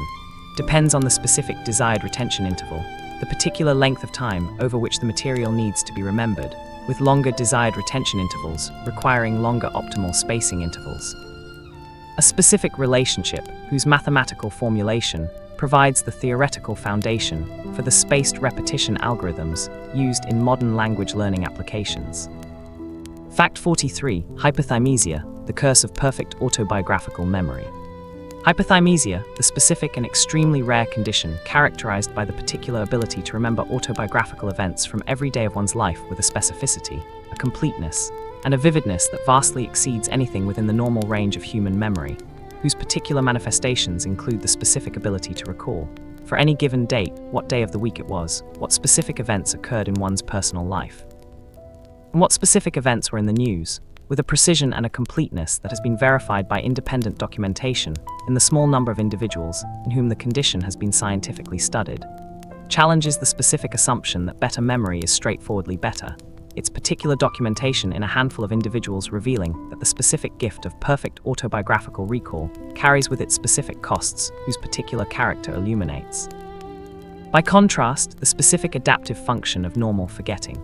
The specific first documented case of hypothymesia was Jill Price, a California woman who contacted the memory researcher James McGaw in 2000, describing what she called an overwhelming, uncontrollable, and totally exhausting experience of constantly reliving her past, every date serving as an automatic cue for the specific retrieval of everything she had experienced on that date. The specific verification of Price's extraordinary memory, McGaw and his colleagues confirmed the accuracy of her recall for hundreds of specific events across 3 decades of her life through independent documentation, established hypothymesia as a genuine neurological condition rather than a trained skill, and subsequent neuroimaging studies revealed specific structural and functional differences in the brains of hypothymic individuals compared to controls, including particular enlargement of several brain regions involved in autobiographical memory and compulsive behavior. The specific subjective experience of hypothymesia, as described by Price and the handful of other individuals in whom the condition has since been documented, is not uniformly positive. The specific inability to forget, to allow the past to recede into the background as normal forgetting permits, creates the particular experience of living simultaneously in the present and in an involuntarily vivid version of the entire past, the specific emotional residue of every difficult experience remaining as accessible and as emotionally charged as the specific memory of yesterday's breakfast. Fact 44. Memory consolidation during wakefulness, the hippocampal replay. The specific process by which the hippocampus replays the neural patterns of recent experiences during the quiet periods of wakefulness that follow learning, the particular phenomenon of hippocampal replay, in which the specific sequences of neural activity that occurred during a learning experience are spontaneously reactivated in compressed, rapid bursts during the subsequent rest period, creating the specific conditions for the transfer of information from the hippocampus to the cortex that constitutes the neural mechanism of memory consolidation. Represents a specific memory consolidation process that operates not only during the sleep, whose role in memory consolidation was discussed in an earlier fact, but during the specific waking rest periods that the neuroscientific tradition has recently identified as important contributors to the memory benefits previously attributed exclusively to sleep. The specific discovery of hippocampal replay during wakefulness, documented most comprehensively in studies of rodents navigating spatial environments, whose particular sequential firing patterns of hippocampal place cells during active exploration are subsequently replayed in compressed form during the quiet wakefulness that follows the exploration, has been extended to the human brain through both indirect behavioral evidence and direct neuroimaging studies, providing specific support for the general principle that the specific rest period immediately following a learning experience is a critical window for the specific consolidation processes whose disruption by immediate cognitive activity significantly impairs subsequent memory for the learned material. The specific practical implication of hippocampal waking replay for everyday learning is that the specific periods of quiet rest that follow learning, the particular absence of cognitive activity, the specific mind-wandering state that is so frequently interrupted by the specific competing demands of modern information environments, may be as important for memory consolidation as the specific study sessions that precede them. The particular disruption of those rest periods by the immediate engagement with new information competing for the specific hippocampal resources that the replay process requires. Fact 45. Memory and imagination, the constructive system. The specific relationship between memory and imagination, the particular finding that the specific cognitive system that allows human beings to remember the past also underlies the specific ability to imagine the future, to plan for contingencies that have not occurred, and to simulate possible experiences whose particular content is not drawn from memory, but whose specific construction uses the same neural machinery and the same representational resources as the remembering of actual past events, is one of the most theoretically significant and most practically consequential discoveries in modern memory neuroscience. Its particular implication that memory and imagination are not distinct cognitive faculties, but different expressions of a single constructive system, transforming the specific understanding of both processes and their specific relationship to each other. The specific evidence for the shared neural basis of memory and imagination comes from both neuropsychological studies of amnesic patients and neuroimaging studies of healthy individuals. The particular finding that patients with hippocampal amnesia are impaired not only in their specific ability to remember the past, but in their specific ability to imagine the future, to generate specific, detailed, spatially coherent scenarios for events that might occur, establish the particular dependence of future imagination on the same hippocampal mechanisms that support episodic memory. Neuroimaging studies confirm that the specific brain regions activated during the vivid remembering of past events, the medial temporal lobes, the prefrontal cortex, and the posterior parietal cortex, whose particular network has been called the default mode network, are essentially the same regions activated when people imagine specific future events or fictional scenarios. The particular overlap reflecting the specific shared constructive process, whose particular cognitive function is the assembly of detailed, spatially coherent, temporally organized experiences from stored components. The specific theoretical framework that integrates these findings proposes that the hippocampus functions as a specific scene construction system, a neural mechanism whose particular function is the binding of specific elements of prior experience into the coherent, spatially organized, experientially vivid representations that constitute both the remembering of the past and the imagining of the future. Fact 46. Collective memory: how societies remember. Collective memory, the specific ways in which groups of people, families, communities, nations, and cultures maintain and transmit shared representations of the past, whose particular content is not stored in any individual brain but distributed across the specific material culture, the specific social practices, the specific commemorative rituals, and the specific narrative traditions through which a community's shared history is preserved and transmitted across generations,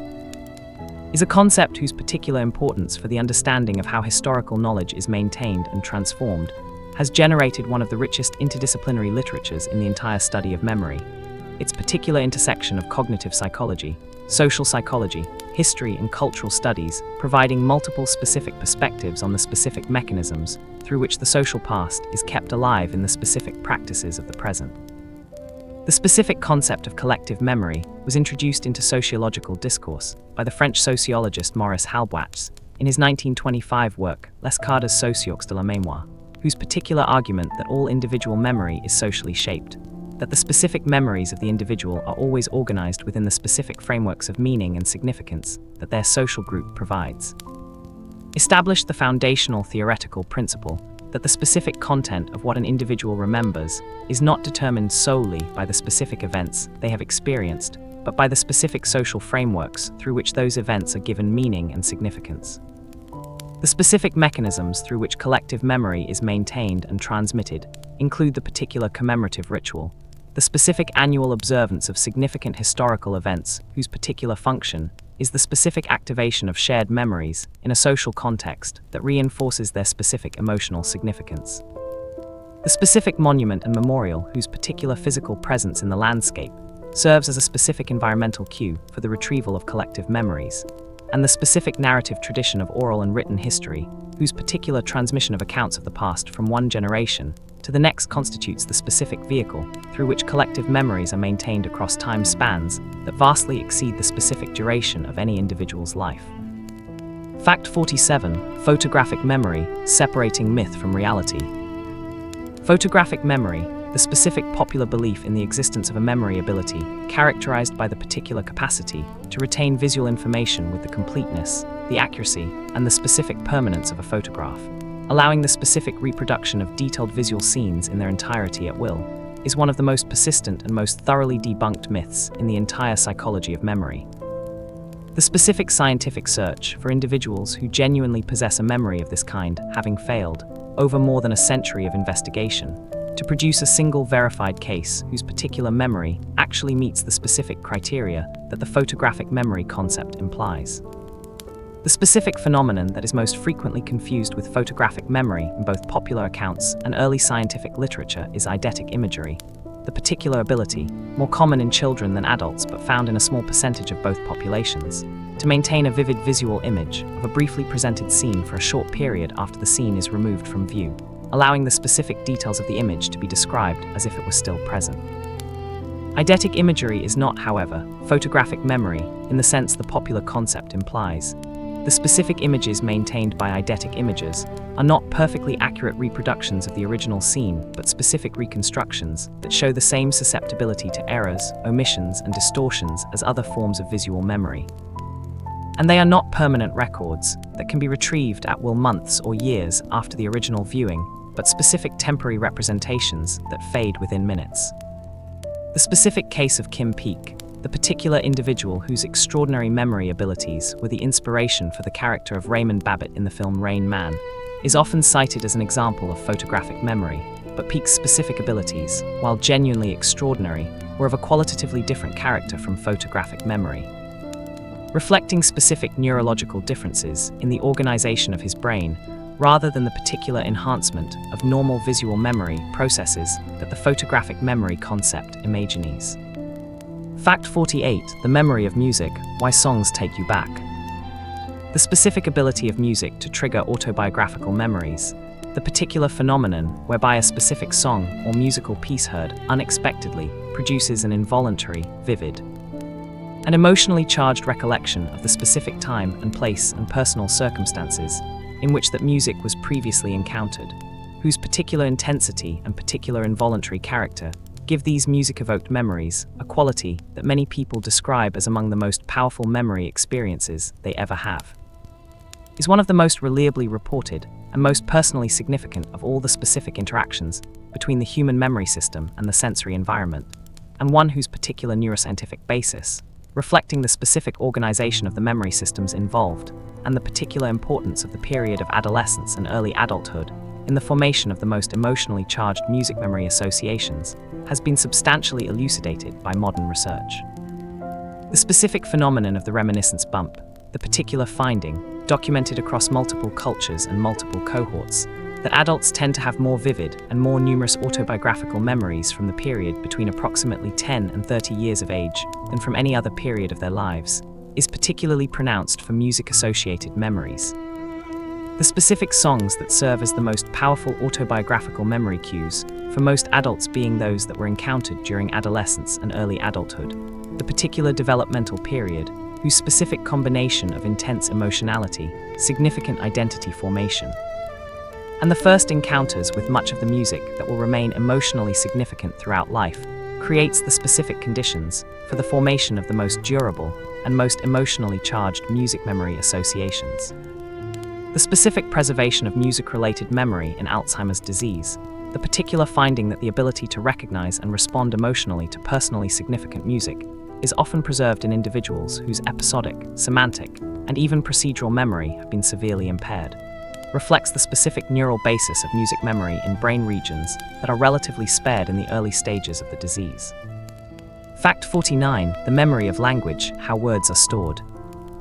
The specific organization of language in memory, the particular way in which the human brain stores, organizes, and retrieves the tens of thousands of words, the specific grammatical rules, and the particular phonological patterns that constitute a speaker's knowledge of their native language, and whose specific disruption by brain injury produces the clinically and theoretically informative patterns of language impairment, known as aphasia, is one of the most thoroughly investigated topics in cognitive neuroscience. Its particular importance for the understanding of both memory and language, making it a central concern of researchers across a remarkable range of disciplines. The specific lexical memory system, the particular representation in long-term memory of the individual words of a language, including their specific phonological form, their specific grammatical properties, and their specific semantic content, is organized in a specific hierarchical fashion whose particular levels correspond to the specific types of information that word knowledge requires. The specific mental lexicon, the particular repository of stored word forms whose specific content is accessed during both the comprehension of spoken and written language and the production of speech and writing, is organized both semantically, with related words sharing representational space in specific ways that make them more likely to interfere with each other in production and to prime each other in comprehension, and phonologically, with words that sound similar being connected in specific ways that produce the particular phonological errors, saying cat instead of car, that occur when the phonological level of word production is disrupted by fatigue, distraction, or specific neurological damage. The specific bilateral organization of language in memory, the particular finding that language processing relies primarily but not exclusively on the left hemisphere in most right-handed individuals, with the specific left perisylvian cortex supporting the core linguistic functions of phonology, syntax, and lexical access, while the right hemisphere supports the specific pragmatic and prosodic dimensions of language use. Reflects the specific evolutionary specialization of the human brain for language, whose particular development over the course of hominin evolution produced the specific cerebral lateralization that distinguishes the human brain from those of other primates. Fact 50. Memory at 50, the middle of the story. 50 facts into the story of memory, and the full architecture of the subject has become completely visible. The particular complexity of a biological system that is simultaneously the most fundamental feature of human consciousness and the most consistently unreliable instrument available to the specific human beings who depend on it. We have understood that the specific ability to imagine the future uses the same neural machinery as the specific ability to remember the past, that the hippocampus is not simply a memory organ, but a scene construction system whose particular function is the assembly of vivid, spatially coherent experience from stored components, whether that assembly is directed at the past or the future. We have understood that the specific person with hypothymesia, the particular individual who cannot forget, experiences their perfect memory not as a gift but as a specific burden, the involuntary vividness of every past experience making the present moment perpetually crowded with the specific emotional residue of everything that has ever happened to them. We have understood that collective memory, the particular way in which a community keeps its shared past alive through specific commemorative rituals, specific monuments, and specific narrative traditions, is subject to the same specific distortions and the same specific reconstructive processes as individual memory. The particular history that a community remembers being as much a reflection of its specific current values and specific current needs as a faithful record of what actually occurred. 50 facts remain. They will carry us into the specific extremes, the specific clinical realities, and the specific philosophical depths of the most personal science there is. This is explored during sleeping. Fact 51. The testing effect, why being tested is the best way to learn. The testing effect, the specific finding that retrieving information from memory through the specific act of being tested produces substantially better long-term retention than restudying the same information for an equivalent period, whose particular robustness across different types of material, different age groups, different test formats,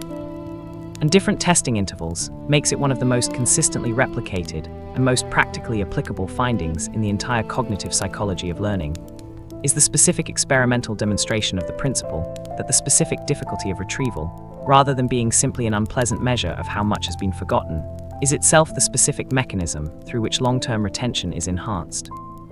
The particular effort of retrieving a memory, strengthening that memory in ways that the specific passivity of rereading cannot achieve. The specific experimental demonstration of the testing effect is straightforward. Participants who study a passage of text once and are then tested on it, retrieving the material from memory with the specific effort that retrieval requires, show substantially better retention in a subsequent test 1 week later than participants who study the same passage 3 times without any intervening retrieval test, the particular multiple rereading strategy producing worse long-term retention despite the specific greater amount of study time it involves. The specific mechanism underlying the testing effect involves the particular cognitive processes recruited by retrieval, the specific activation and strengthening of the memory trace that the effort of retrieval produces, the particular elaboration of the retrieved information through its connection to related knowledge, and the specific identification of gaps in the knowledge structure, whose presence becomes apparent only when retrieval is attempted and fails.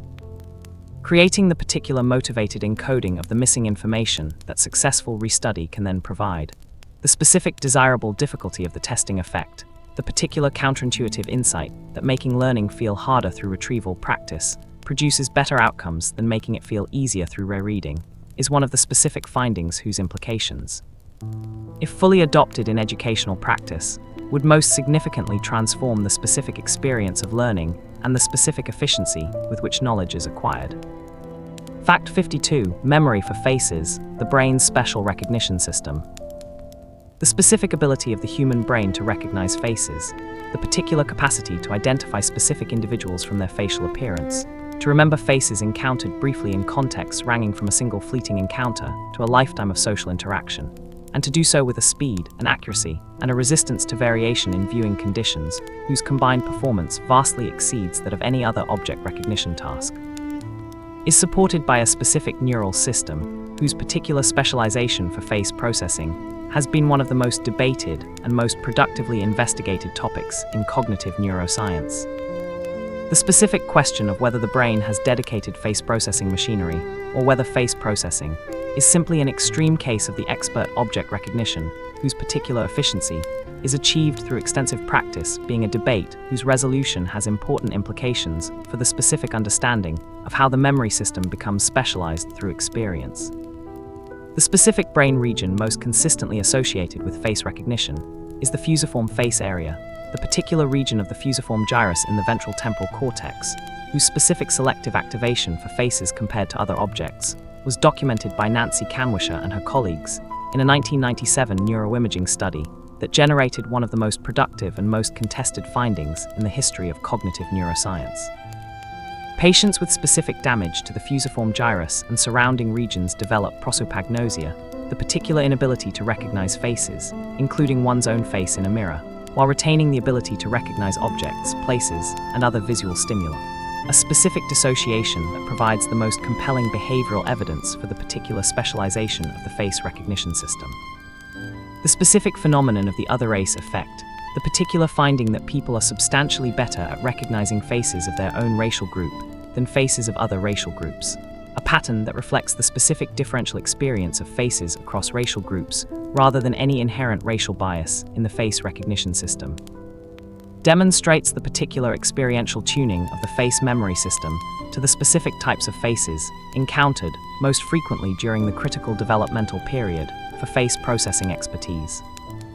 Fact 53. The reminiscence bump. Why youth is most remembered. The reminiscence bump, the specific phenomenon whereby adults asked to report their most vivid autobiographical memories, or to report a memory in response to a cue word, produce a disproportionate number of memories from the period between approximately 10 and 30 years of age. The particular overrepresentation of memories from this developmental window, persisting across different sampling methods, different cultural contexts, and different age groups of older adults,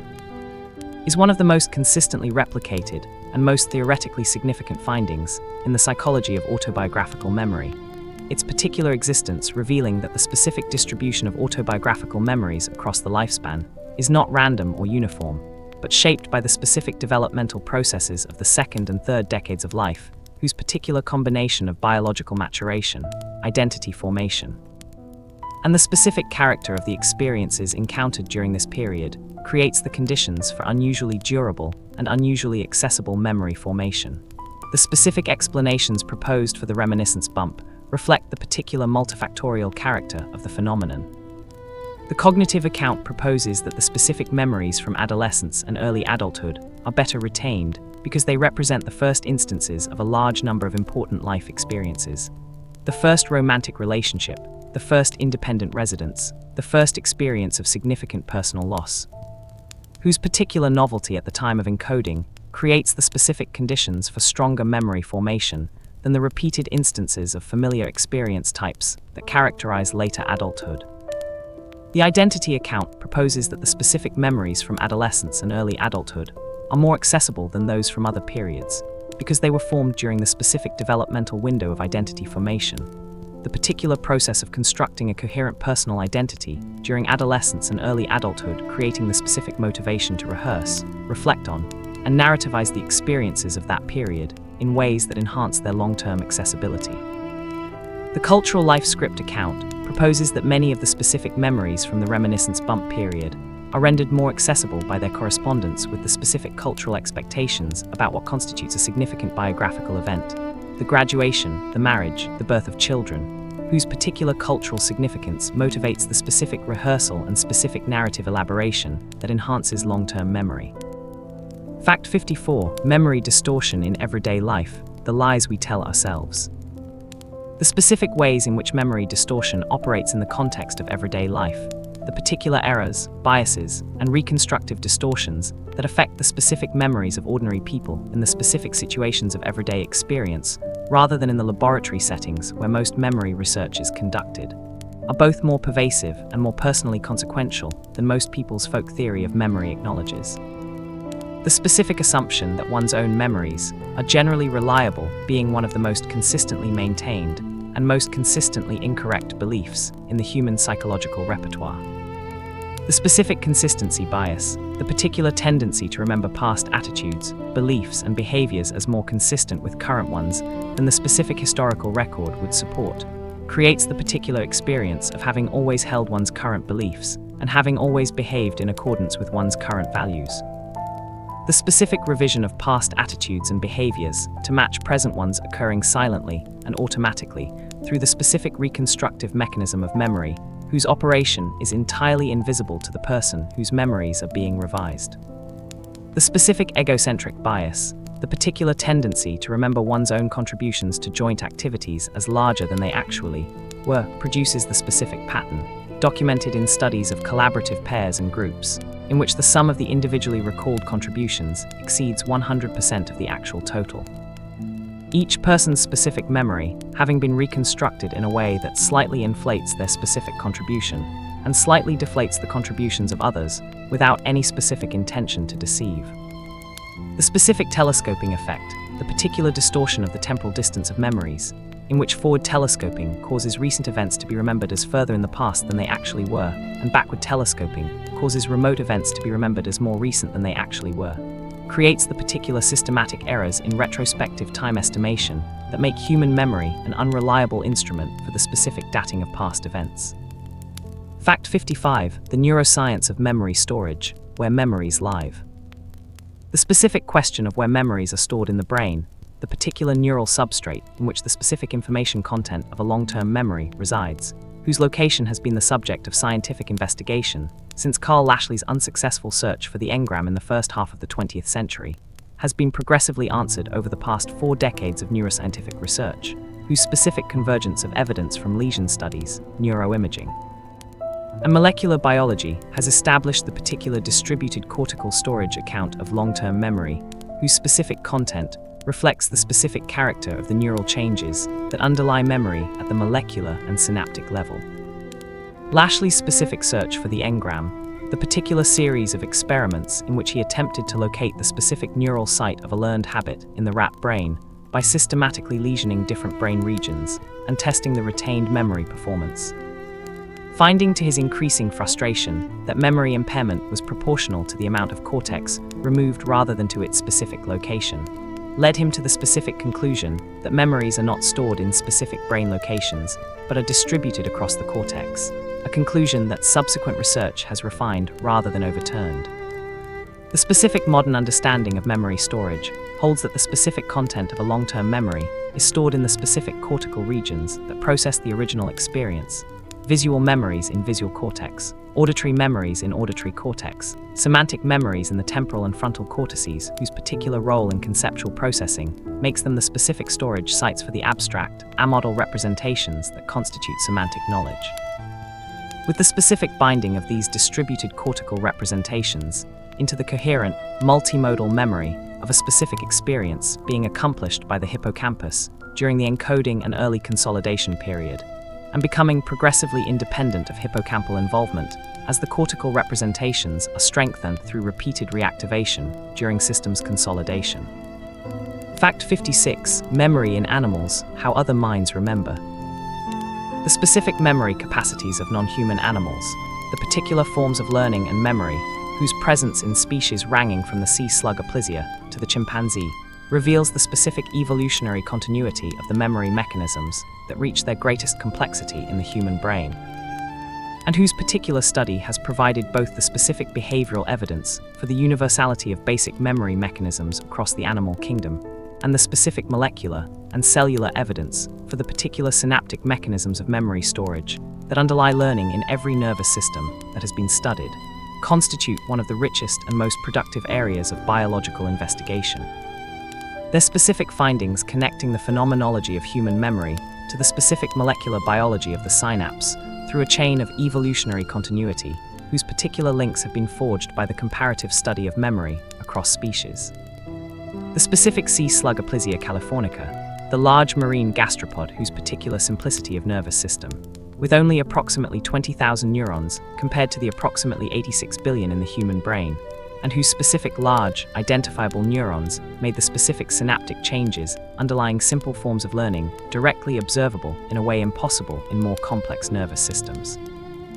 was the specific animal model in which Eric Kandel and his colleagues identified the particular molecular mechanisms of synaptic plasticity that underlie the simplest forms of memory, work for which Kandel received the Nobel Prize in Physiology or Medicine in 2000. The specific episodic-like memory capacities of corvids, the particular family of birds that includes jays, crows, and ravens, whose specific cognitive abilities have consistently exceeded the specific expectations of researchers accustomed to associating complex memory with mammalian brain structures, have been most compellingly demonstrated in the particular experiments of Nicola Clayton and her colleagues with western scrub jays, whose specific ability to remember what food they cached, where they cached it, and when they cached it constitutes the particular what-where-when structure of episodic memory that had previously been considered the exclusive domain of the human cognitive system. Fact 57. Memory palaces of the Renaissance, the art of memory. The specific tradition of the art of memory, the particular system of mnemonic techniques developed in ancient Greece and Rome, transmitted through the medieval period in a continuous, if periodically disrupted tradition, and elaborated into its most sophisticated and most philosophically ambitious form by the Renaissance memory artists, whose particular work combined the specific practical techniques of the classical rhetorical tradition with the specific mystical and cosmological ambitions of Renaissance Neoplatonism, represents the most sustained and most philosophically rich engagement in the history of Western culture with the specific question of how the limits of human memory can be extended through the deliberate application of specific techniques, whose particular effectiveness reflects the specific properties of the memory system. The specific Renaissance memory tradition reached its greatest ambition in the work of Giulio Camillo, whose particular memory theatre, a physical wooden structure that Camillo is reported to have constructed in Venice and Paris in the 1530s, and whose specific design incorporated a complete system for the organization and retrieval of all human knowledge through the specific mnemonic architecture of the classical memory palace technique applied on a cosmological scale, was described by contemporaries as one of the most remarkable intellectual achievements of the age, though the specific structure itself has not survived and is known only through the particular descriptions of those who visited it. The specific work of Giordano Bruno, the Dominican friar, philosopher, and memory artist, whose particular elaboration of the memory palace technique into a complete cosmological system for the organization of all knowledge, was one of the most ambitious intellectual projects of the 16th century, and whose particular fate, burned at the stake by the Inquisition in Rome in 1600, reflects the specific political and religious consequences of the specific intellectual ambitions of the Renaissance memory tradition, represents the particular moment at which the specific art of memory reached its greatest philosophical aspiration and its most tragic personal consequence. Fact 58. The neuroscience of forgetting, why the brain deletes. The specific neuroscience of forgetting, the particular biological mechanisms through which memories are degraded, suppressed, or erased, whose specific investigation has been substantially advanced by the particular molecular and cellular tools of modern neuroscience, and whose findings are transforming the specific understanding of forgetting from a passive decay process into an active, regulated biological mechanism, whose specific function is as important for the adaptive management of memory as the specific mechanisms of memory formation and consolidation, represents one of the most active frontiers of current memory research, its particular findings challenging the specific assumption that forgetting is always a failure of the memory system, and establishing instead the specific principle that active forgetting is an essential component of optimal memory function. The specific active forgetting mechanisms that have been identified at the molecular level include the particular role of dopamine signaling in the dentate gyrus of the hippocampus, whose specific activity has been shown by recent research in Drosophila and rodents to actively promote the erasure of specific memories through a targeted molecular cascade that removes the specific synaptic proteins whose presence maintains the memory trace. The specific retrieval-induced forgetting phenomenon, the particular finding that the specific act of retrieving one memory from a set of related memories impairs the subsequent retrievability of the non-retrieved members of the set, through the specific inhibitory mechanisms that the retrieval process deploys to suppress the competing memories that interfere with successful retrieval, demonstrates that forgetting can be produced not only by the specific failure of the storage mechanism, but by the particular active suppression of specific memories by the retrieval mechanism itself, the specific cost of efficient selective retrieval being the particular impairment of the non-retrieved competitors whose suppression was necessary to achieve it. Fact 59. Memory and the self, the narrative we inhabit. The specific relationship between the particular self-concept, the individual's specific representation of who they are, what they value, and what kind of person they have been and are becoming, and the specific autobiographical memory system through which that self-concept is constructed, maintained, and revised, is one of the most profound and most practically important intersections in the entire psychology of memory. Its particular depth reflecting the specific fact that the question of what memory does cannot be fully answered without addressing the question of what the self is, and that the question of what the self is cannot be fully answered without understanding the specific memory system through which it is constructed. The specific self-memory system proposed by the psychologist Martin Conway and his colleagues describes the particular organization of autobiographical memory around the specific structures of the self, whose particular goals, values, and self-defining experiences organize the specific retrieval of autobiographical memories in a way that serves the specific functions of self-maintenance, self-enhancement, and the specific narrative coherence of the personal past. The specific working self, the particular currently active configuration of goals and self-representations that governs the specific direction of autobiographical memory retrieval at any given moment, determines which specific memories are most accessible by creating the specific retrieval cues that match the specific memories most relevant to current self-concerns. Producing the particular autobiographical memory system, whose specific content at any given time reflects both the objective historical record of a life and the specific current concerns of the self, whose particular needs are being served by the specific memories it retrieves. The specific experience of reading a diary from 10 years ago, the particular encounter with a version of oneself whose specific beliefs, specific values, and specific emotional concerns differ substantially from one's current ones, is the specific everyday demonstration of the particular dynamic between memory and self, the specific revision of past experience in the light of present identity creating the continuous progressive self-narrative whose specific coherence the memory system maintains even as its specific content is perpetually being revised. Fact 60, Memory at 60, 40 facts from the mind's depth. 60 facts into the story of memory and the full depth of the subject, the particular way in which the science of memory reaches from the molecular biology of the synapse to the philosophy of personal identity, from the specific behavioral experiments of the cognitive psychology laboratory to the specific human tragedy of the Alzheimer's ward, from the particular memory champions memorizing shuffled decks of cards to the particular individuals with hypothymesia who cannot forget, has been traversed in its essential breadth. We have understood that forgetting is not simply the failure of memory, but one of its specific adaptive functions, that the particular active suppression of competing memories during retrieval, the specific erasure of outdated information through molecular mechanisms at the synapse, and the specific general fadding of memories whose particular utility for current behavior has decreased over time, are as important for the specific optimal function of the memory system as the specific formation and specific consolidation of the memories whose particular content we wish to retain.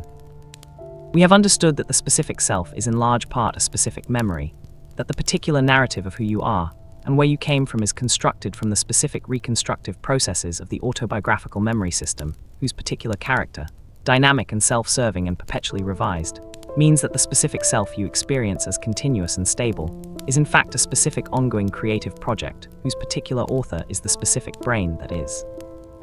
At this very moment, consolidating the specific experience of these words into whatever specific memory of them the specific morning will retrieve. 40 facts remain. This is explored during sleeping. Fact 61, Memory across the lifespan, from infancy to old age. The specific trajectory of memory development across the human lifespan, the particular sequence of memory capacities that emerge during childhood and adolescence, reach their peak in early adulthood, and undergo the specific pattern of preservation and decline that characterizes normal aging, is one of the most practically important and most theoretically revealing dimensions of the psychology of memory. Its specific character reflecting the particular biological maturation and senescence of the neural systems that support different forms of memory, and the specific experiential factors that shape memory development throughout the course of a human life. The specific emergence of episodic memory in childhood, the particular developmental transition from the procedural and implicit learning capacities that are present from birth to the specific autobiographical memory system, whose development depends on the maturation of the hippocampal circuits, and the specific linguistic and conceptual frameworks that mature episodic memory requires, occurs gradually across the first several years of life. The specific childhood amnesia, whose existence was discussed in an earlier fact, reflecting the particular immaturity of the systems, whose development must be complete before stable episodic memories can be formed. The specific development of working memory capacity across childhood, the the particular increase in the number of items that can be maintained simultaneously in working memory, from approximately 2 items in a 2-year-old to approximately 5 items in a 10-year-old to the adult capacity of approximately 4 chunks, is one of the most reliably documented findings in developmental cognitive psychology. Its specific contribution to the observed improvements in reasoning, problem solving, and academic learning across childhood, reflecting the particular importance of working memory capacity as a specific limiting factor on the complexity of cognitive operations that the developing mind can perform.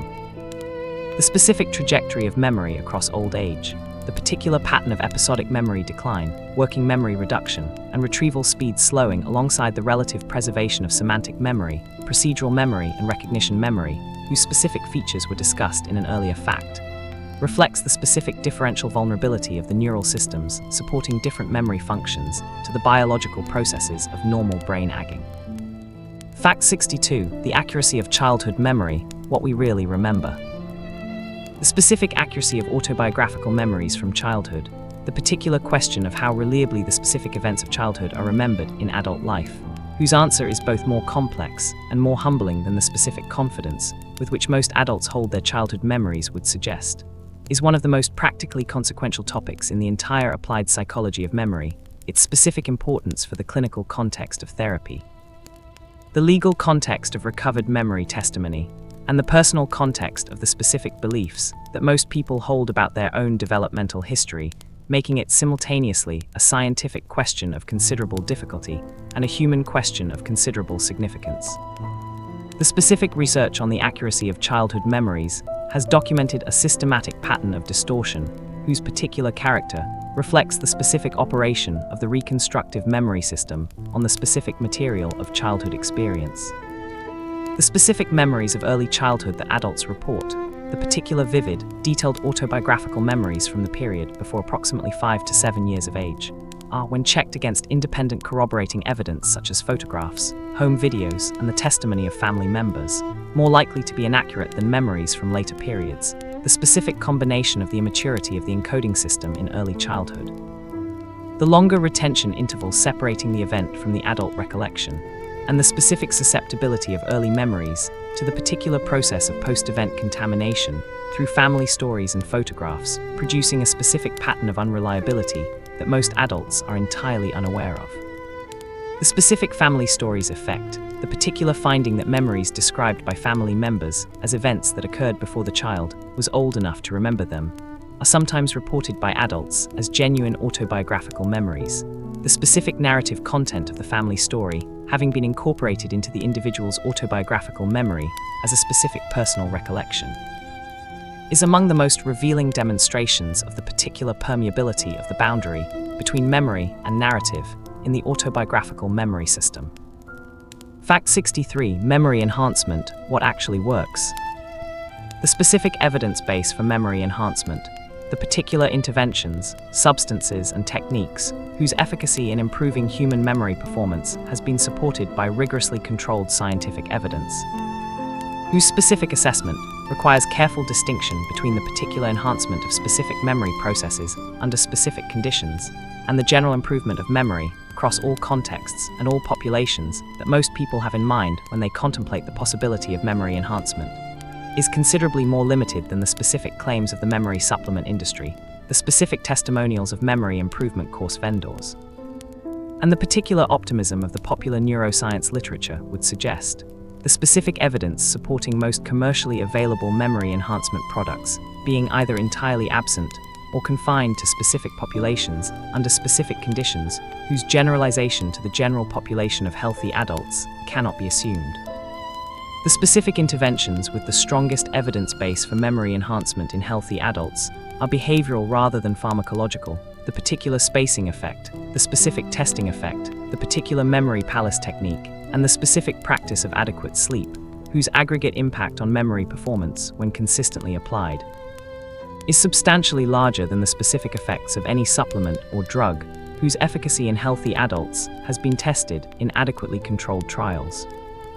Specific pharmacological memory enhancement, whose evidence base is most robust, is the particular effect of caffeine on memory consolidation, the specific finding that caffeine administered after a learning session during the specific consolidation window rather than before or during encoding, enhances the subsequent retention of the learned material, reflecting the particular role of adenosine receptor antagonism in modulating the specific molecular processes of memory consolidation. The specific evidence for the memory-enhancing effects of omega-3 fatty acids, ginkgo biloba, and the various other supplements most commonly marketed for memory improvement is, in the specific population of healthy adults, either absent or too weak to justify their use for memory enhancement purposes. Fact 64. Memory in literature, the novel as memory machine.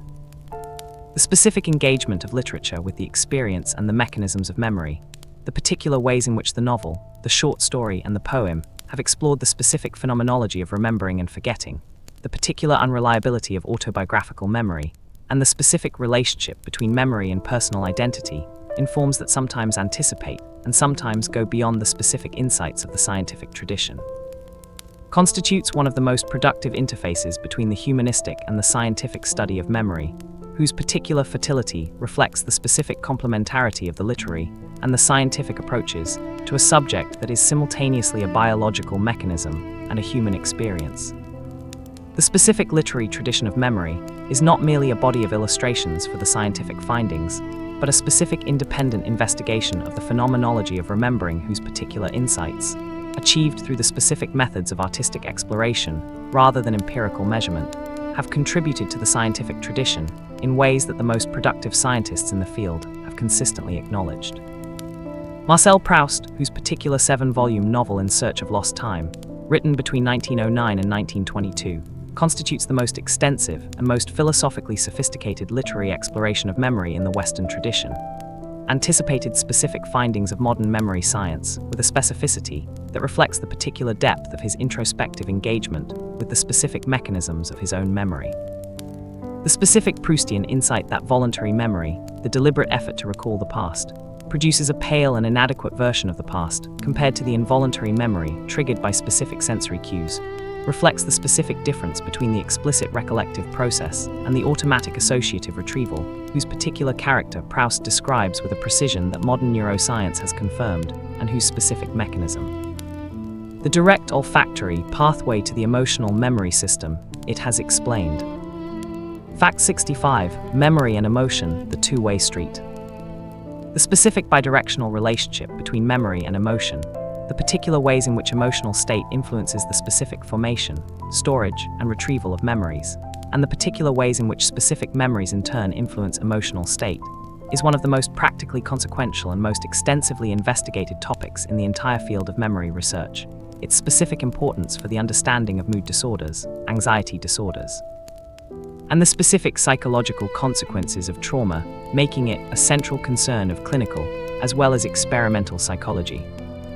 The specific mood congruence effect, the particular finding that individuals in a positive mood are more likely to encode and retrieve positive memories than neutral or negative ones, and that individuals in a negative mood are more likely to encode and retrieve negative memories than neutral or positive ones, reflects the specific operation of the emotional memory system as a selective filter on the information that receives the particular depth of processing, whose specific benefit for long-term retention has been discussed in earlier facts. The specific mood congruence effect has been documented in both laboratory experiments and clinical populations, its particular contribution to the specific maintenance of depressive states being one of the most important mechanisms through which the cognitive behavioral model of depression explains the specific persistence of negative cognitive patterns in the face of specific contradicting evidence. The specific mood incongruence effect, the particular finding that individuals with bipolar disorder in a manic state sometimes show better memory for negative than positive information, the particular reversal of the mood congruence pattern that might be expected, reflects the specific complexity of the relationship between emotion and memory in clinical populations, whose specific neurobiological differences from the healthy population modify the specific operation of the emotional memory system in ways that the simple mood congruence account does not capture. Fact 66. The neuroscience of long-term potentiation, memory at the synapse. Long-term potentiation, the specific cellular mechanism of synaptic strengthening that was first described by the neuroscientist Timothy Bliss and his colleague Turge Lomo in 1973 in the hippocampus of the rabbit, and whose particular properties, the specific persistence of synaptic enhancement for hours, days, or weeks following the particular pattern of neural activity that induces it. The specific input specificity that limits the enhancement to the specific synapses activated by the inducing stimulation, and the particular cooperativity that requires the simultaneous activation of multiple inputs for its induction, match precisely the specific properties that a candidate cellular mechanism for learning and memory was predicted to have on theoretical grounds. Is the specific synaptic phenomenon most widely accepted as the cellular correlate of memory storage in the mammalian brain, its particular properties providing the specific mechanistic bridge between the specific behavioral phenomena of learning and memory and the specific molecular biology of the neurons and synapses in which those phenomena are ultimately implemented. The specific molecular mechanism of long-term potentiation involves the particular NMDA receptor, the specific glutamate receptor subtype, whose particular properties as a coincidence detector, requiring both the presynaptic release of glutamate and the postsynaptic depolarization that results from existing synaptic activity for its specific activation. Give it the particular ability to detect the coincident activity of two neurons, whose specific Hebbian co-activation is the fundamental mechanism by which associative learning is encoded at the cellular level. The specific downstream consequences of NMDA receptor activation during long-term potentiation induction include the particular influx of calcium into the postsynaptic neuron, the specific activation of the molecular cascade that results in the insertion of additional AMPA receptors into the postsynaptic membrane, increasing the specific sensitivity of the synapse to future glutamate release, and the particular long-term changes in gene expression and protein synthesis that underlie the specific persistence of long-term potentiation over days and weeks. Fact 67, Memory Distortion in Therapy, the controversy that changed the field.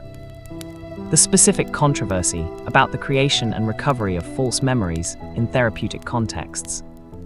The particular debate, whose most acute phase in the 1980s and 1990s, produced both the specific wave of recovered memory prosecutions, whose particular consequences for the individuals accused, and the specific development of the scientific understanding of memory malleability, have been among the most practically consequential episodes in the applied history of memory science, is a chapter in the history of psychology whose particular complexity,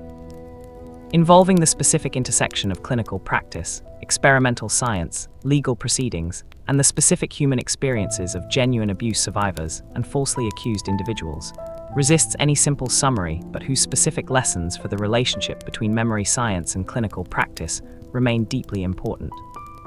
The specific clinical context from which the recovered memory controversy emerged was the particular practice of some psychotherapists in the 1980s, who, working within a specific theoretical framework that attributed a wide range of psychological symptoms to specific childhood sexual abuse, used specific therapeutic techniques including hypnosis, guided imagery, dream interpretation, and the specific suggestion that unexplained psychological symptoms were likely the product of forgotten abuse experiences, to facilitate what they understood as the recovery of repressed memories of childhood trauma. The specific experimental evidence that these techniques were capable of creating false memories of traumatic events with high levels of subjective confidence and emotional conviction.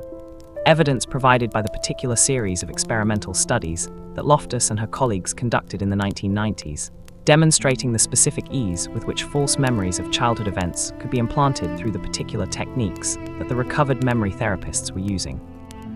generated a specific scientific challenge to the specific therapeutic practice that culminated in the establishment of the False Memory Syndrome Foundation in 1992, and the particular wave of legal cases in which recovered memory testimony was challenged on the specific basis of the experimental findings about memory malleability.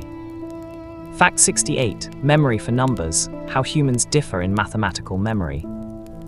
The specific individual differences in the particular ability to remember numerical information, the particular variation among individuals in working memory capacity for numbers, in the specific speed and accuracy of arithmetic fact retrieval, and in the particular ability to maintain and manipulate numerical information in the course of complex mathematical operations,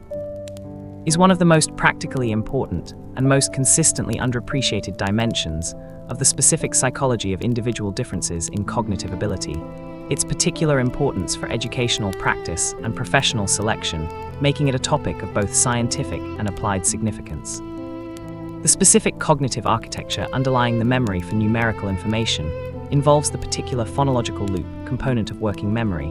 the specific inner voice whose particular role in the rehearsal of number sequences makes it the specific cognitive resource most directly recruited in the performance of arithmetic operations, digit span tests, and other tasks requiring the specific temporary maintenance of numerical information. The particular finding that the specific average digit span, the number of digits that can be recalled immediately after a single presentation, differs systematically across languages, with speakers of languages whose specific number words are shorter in phonological length showing larger digit spans than speakers of languages whose number words are longer.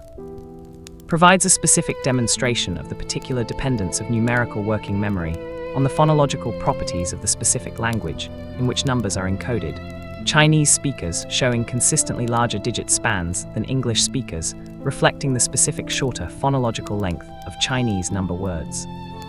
The specific long-term memory for arithmetic facts, the particular stored knowledge of multiplication tables, common arithmetic results, and other numerical facts whose specific retrieval from long-term memory is faster and more accurate than their calculation from first principles. Develops through the specific practice-dependent strengthening of the particular associations between numerical operands and their results that the specific memory system builds through repeated arithmetic experience. Fact 69. Memory in dreams, the night's work on the day's experience. The specific role of dreaming in memory processing, the particular functions served by the specific dream activity of REM sleep for the consolidation, integration, and emotional processing of memories formed during the preceding waking period, whose particular character and particular mechanisms have been the subject of scientific investigation since the specific discovery of REM sleep by Aserinsky and Klateman in 1953 established the neurophysiological basis of dreaming, is one of the most active and most contested topics at the intersection of sleep science and memory neuroscience.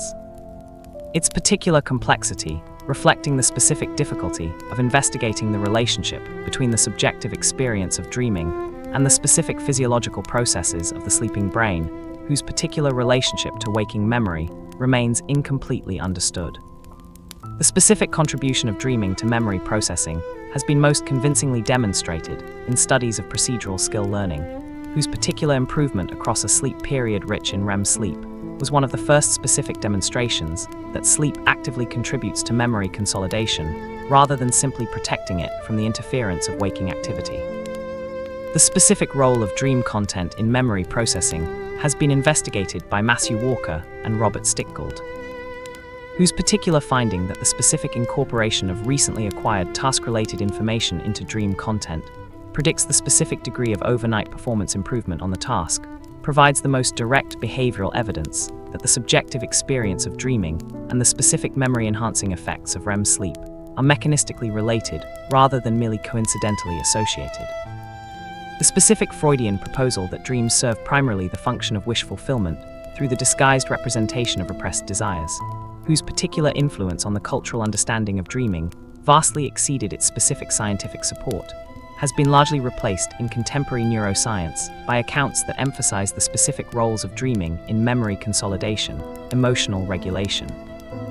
and the particular creative recombination of stored memories that the specific relaxation of the prefrontal cortical constraints on associative thinking during REM sleep may facilitate. Fact 70. Memory at 70. 30 facts from the final depth. 70 facts into the story of memory and the full scientific and human richness of the subject, the particular way in which the biology of the synapse connects to the phenomenology of the self, the specific way in which the molecular mechanisms of long-term potentiation relate to the specific experience of remembering a face or a smell or a song from 30 years ago, has been mapped in its essential dimensions. We have understood that the specific controversy about recovered memories in therapy was not simply a dispute between scientists and clinicians, but a specific collision between two specific understandings of memory, the particular clinical understanding that treated memory as a reliable record of experience that could be recovered through the specific techniques of therapeutic exploration, and the particular experimental understanding that treated memory as a reconstructive system whose specific vulnerability to suggestion and specific malleability under therapeutic conditions made the clinical model both theoretically inadequate and practically dangerous. We have understood that the specific relationship between memory and emotion is a two-way street whose particular traffic in both directions shapes the specific experience of being a person in a continuous present that is always already constituted by a specific past, whose particular content the memory system is perpetually revising in the service of the specific self it is simultaneously constructing. 30 facts remain. This is explored during sleeping. Fact 71. Memory and decision-making. How the past shapes every choice. The specific ways in which memory influences decision-making, the particular mechanisms through which the specific memories available to a decision-maker at the moment of choice shape the specific options they consider, the specific probabilities they assign to different outcomes, and the specific values they attach to different possible futures, constitute one of the most practically consequential and most thoroughly investigated interfaces between memory science and the psychology of judgment and decision, whose specific findings reveal the particular degree to which the rational decision-maker of classical economic theory is an idealization whose relationship to the actual psychological mechanisms of human choice is limited by the specific character of the memory system through which all decision-relevant information is accessed. The specific availability heuristic, the particular cognitive shortcut identified by Amos Tversky and Daniel Kahneman in their landmark 1974 paper, in which the ease with which specific examples of a category can be retrieved from memory is used as a proxy for the frequency or probability of that category, is one of the most important mechanisms through which memory influences judgment and decision. Its specific operation, explaining a wide range of systematic biases in probability estimation, whose particular character reflects the specific biases in the accessibility of different categories of information in memory. The particular finding that people consistently overestimate the frequency of dramatic, emotionally salient, and recently publicized events, deaths by shark attack, airplane crashes, and violent crime, relative to statistically more common but less memorable causes of death, reflects the specific operation of the availability heuristic, the particular ease with which vivid, emotionally charged memories of dramatic events are retrieved, creating the specific overestimation of their frequency, whose practical consequences for risk assessment, insurance purchasing, and policy support are enormous and well documented. The specific recency effect in decision-making, the particular tendency to weight recent information more heavily than older information, whose specific content may be equally or more relevant to the decision at hand, reflects the specific greater accessibility of recent memories in the retrieval process, whose operation at the moment of decision shapes the specific information that enters the decision calculation. Fact 72. Memory for pain. Why we remember some pain and forget other. The specific memory of pain, the particular way in which the human memory system encodes and retrieves the specific experience of physical suffering, whose character differs in specific and important ways from the memory of other experiences, reflecting both the particular biological importance of pain as a signal of tissue damage and the specific mechanisms through which the emotional and evaluative dimensions of pain are stored and accessed, is a topic whose practical importance for medical decision-making, clinical pain management, and the specific design of medical procedures has made it one of the most actively investigated applied areas in the science of memory and emotion.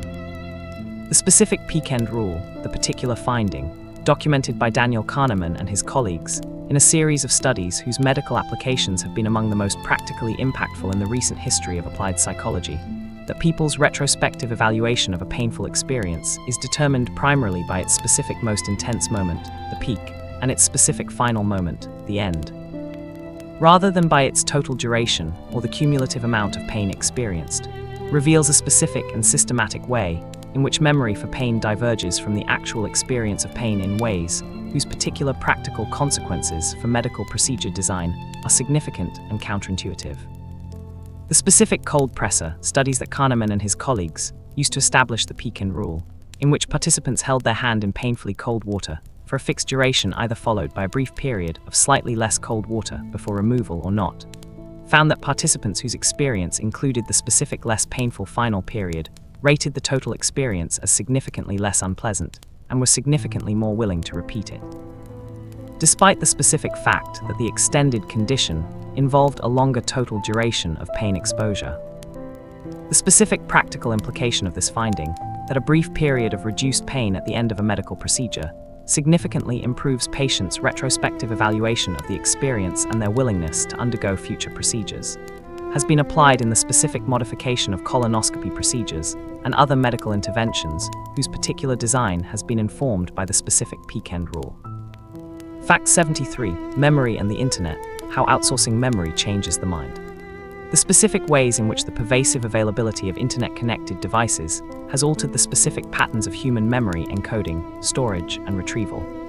The particular changes in what people choose to remember, how they remember, and what they use memory for that have resulted from the specific existence of an always available external memory system of effectively unlimited capacity and effectively instantaneous access.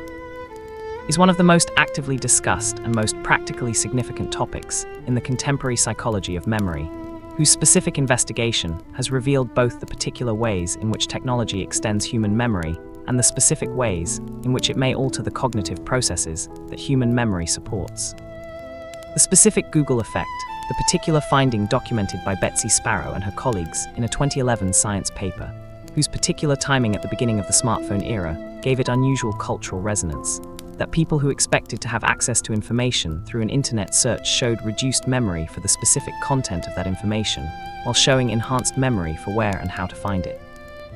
Represents the specific operation of what cognitive scientists call cognitive offloading, the particular strategy of transferring the cognitive burden of remembering specific information to an external system whose specific accessibility makes the internal storage of that information redundant. The specific question of whether the particular cognitive offloading that internet access facilitates is simply a new instance of the general human practice of using external cognitive tools, writing things down, using calendars, maintaining address books.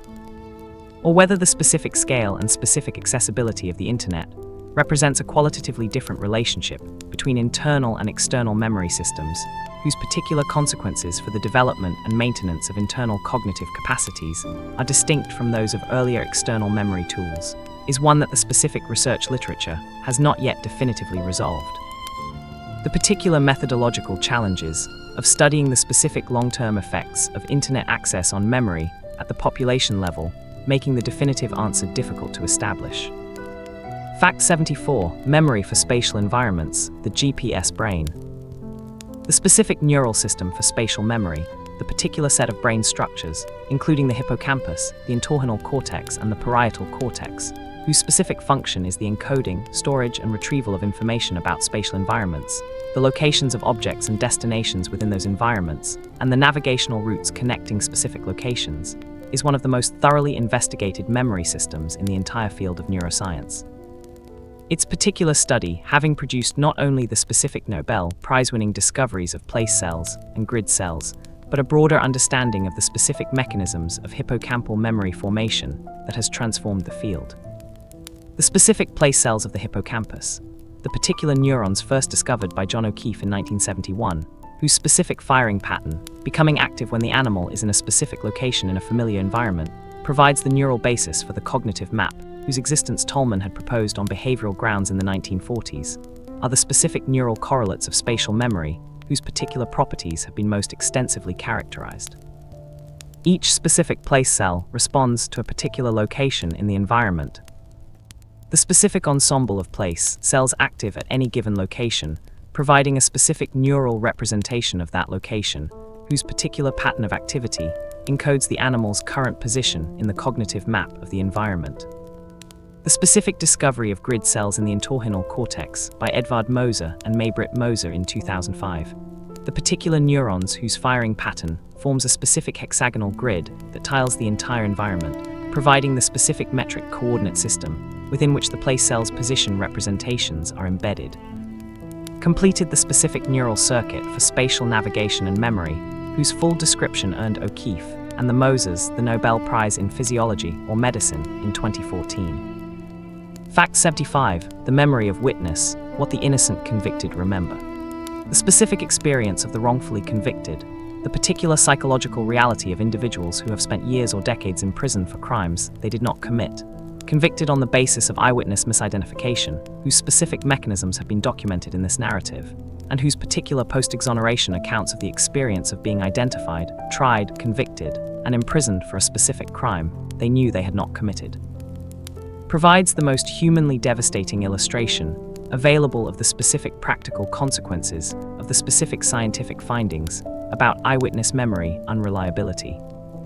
The specific psychological research on exonerees, the particular individuals whose specific wrongful convictions have been overturned through DNA evidence, the majority of whom were misidentified by specific eyewitnesses, whose particular confidence in their specific identifications was typically high and whose particular sincerity was typically genuine, reveals a distinctive pattern of specific psychological consequences, whose particular severity reflects the specific experience of being the subject of a system-wide failure of the mechanisms that are supposed to protect the innocent from the specific consequences of the memory system's characteristic limitations. The specific paradox of the wrongful conviction case, the particular fact that the specific eyewitness whose misidentification produced the conviction typically remains convinced of their identification, even after the DNA evidence has established its inaccuracy, their specific memory of identifying the exoneree as the perpetrator being as vivid and as confident as it was at the time of the trial, is one of the most striking and most practically important demonstrations of the specific inflexibility of false memories, once they have been formed and confirmed through the specific processes of police questioning, legal testimony, and the social reinforcement of a confident identification. Fact 76. Memory and creativity: how forgetting fuels imagination. The specific relationship between memory and creativity, the particular ways in which the specific organization, accessibility, and occasional inaccessibility of stored memories shapes the creative process, and the particular mechanisms through which the specific recombination of stored memories produces the novel associations, unexpected connections, and genuinely original ideas whose particular generation constitutes the core cognitive achievement of creative thought, is one of the most fascinating and most practically relevant intersections in the psychology of memory and cognition. Its specific investigation revealing both the particular dependence of creativity on the accumulated contents of memory and the specific ways in which certain features of forgetting, far from being simply obstacles to creative thought, may actually be preconditions for it. The specific creative benefit of incubation, the particular phenomenon whereby a period of rest and apparent disengagement from a specific creative problem frequently produces the sudden insight whose particular character, the spontaneous emergence into consciousness of a solution that deliberate effort had failed to produce, is one of the most distinctive and most widely reported features of creative experience,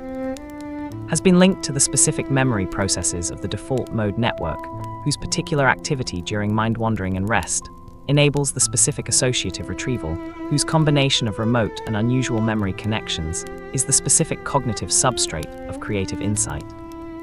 The specific role of semantic forgetting in creativity, the particular finding by Robert and Elizabeth Bjork that the specific forgetting of competing memories through the retrieval-induced forgetting mechanism, discussed in an earlier fact, creates the specific conditions for the novel associations that creative thought requires.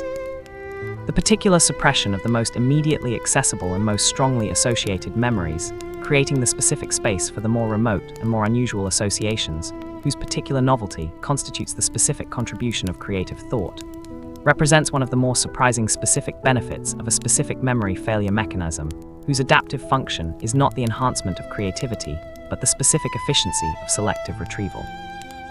Fact 77. The memory bias of hindsight: we knew it all along. The hindsight bias, the specific and universally experienced tendency to believe, after learning the outcome of an event, that one had predicted or expected that outcome all along, the particular revision of one's pre-outcome beliefs and expectations in the light of the specific outcome whose occurrence has been revealed, creating the specific retrospective sense that the result was always more obvious and more predictable than it actually was from the specific vantage point of the past, is one of the most robustly documented and most practically consequential of all the specific biases of the human memory system. Its particular operation in every domain, from political prediction to medical diagnosis to financial forecasting, creating specific patterns of overconfidence and inadequate learning from experience whose cumulative consequences for individual and institutional decision quality are substantial. The specific hindsight bias was first systematically documented by the psychologist Baruch Fischhoff in a 1975 paper whose particular design, asking participants to estimate the probability of various outcomes before and after learning which outcome had occurred, established the specific phenomenon of creeping determinism, the particular tendency for the actual outcome, once known, to appear retrospectively inevitable in a way that distorts both the memory of the pre-outcome uncertainty and the specific judgment of how predictable the outcome should have been. The specific mechanism of the hindsight bias involves the particular reconstructive character of memory, the specific revision of the memory of pre-outcome beliefs and expectations in the light of the specific outcome whose occurrence has been learned, the particular ease with which the outcome-consistent information in memory is accessed, serving as the specific basis for the retrospective reconstruction of a belief system that appears to have always anticipated the outcome. The specific practical consequences of the hindsight bias include the particular difficulty of learning effectively from experience,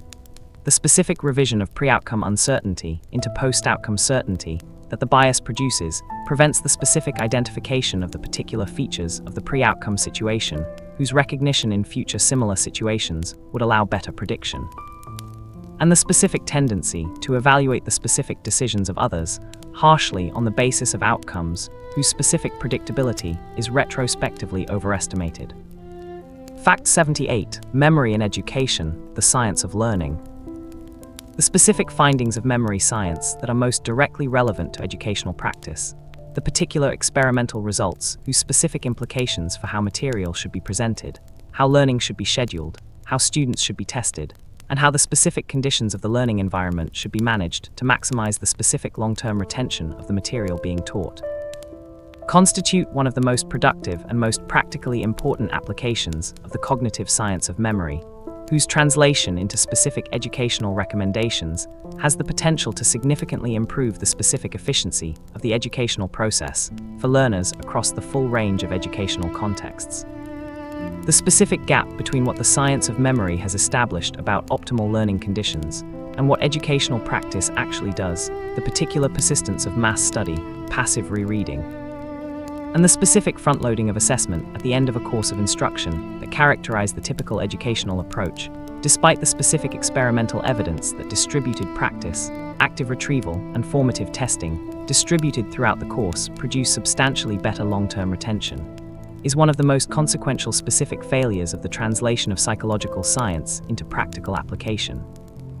Its particular continuation, reflecting the specific institutional inertia of educational systems, and the specific resistance of established pedagogical traditions to revision on the basis of empirical evidence.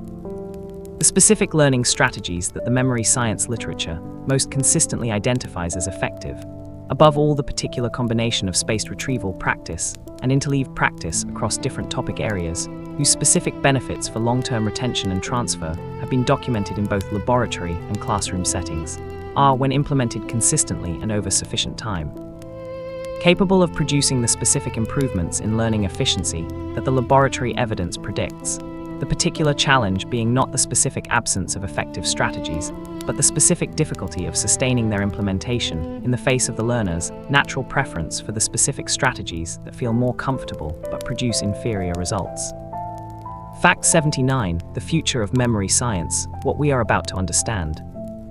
The specific frontier of memory research, the particular questions that the current state of the science identifies as the most important and most tractable for the next generation of memory scientists, and the specific technological tools whose recent development is opening new investigative possibilities in the specific study of how memories are encoded, stored, retrieved, and modified,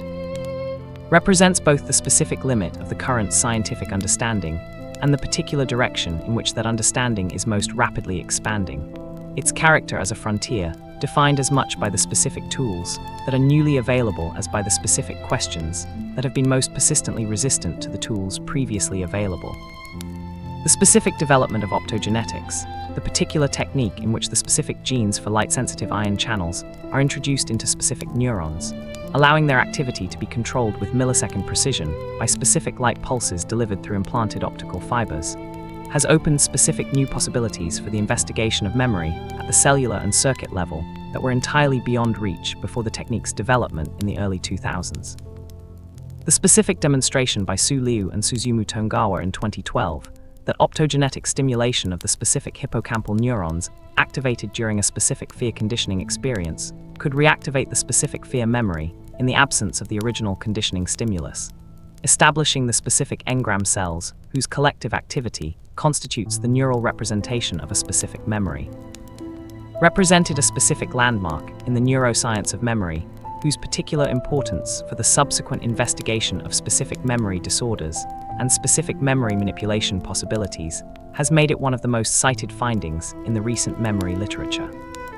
The specific therapeutic possibilities opened by the specific reconsolidation mechanism, the particular potential for reducing the emotional charge of traumatic memories by intervening during the specific window of vulnerability that their retrieval creates, represent the particular frontier of clinical application, where the specific findings of memory neuroscience are closest to translation into specific treatments for the memory-based suffering of PTSD, phobia, and addiction. Fact 80, Memory at 80, 20 facts from the final understanding. 80 facts into the story of memory and the specific scientific frontier of the subject, the particular place where the current understanding ends and the specific questions that the next generation of memory scientists will answer begin, has come into view. We have understood that the specific optogenetic techniques that allow the specific neurons encoding a specific memory to be identified and directly activated represent a qualitative shift in the specific investigative power available to memory neuroscience.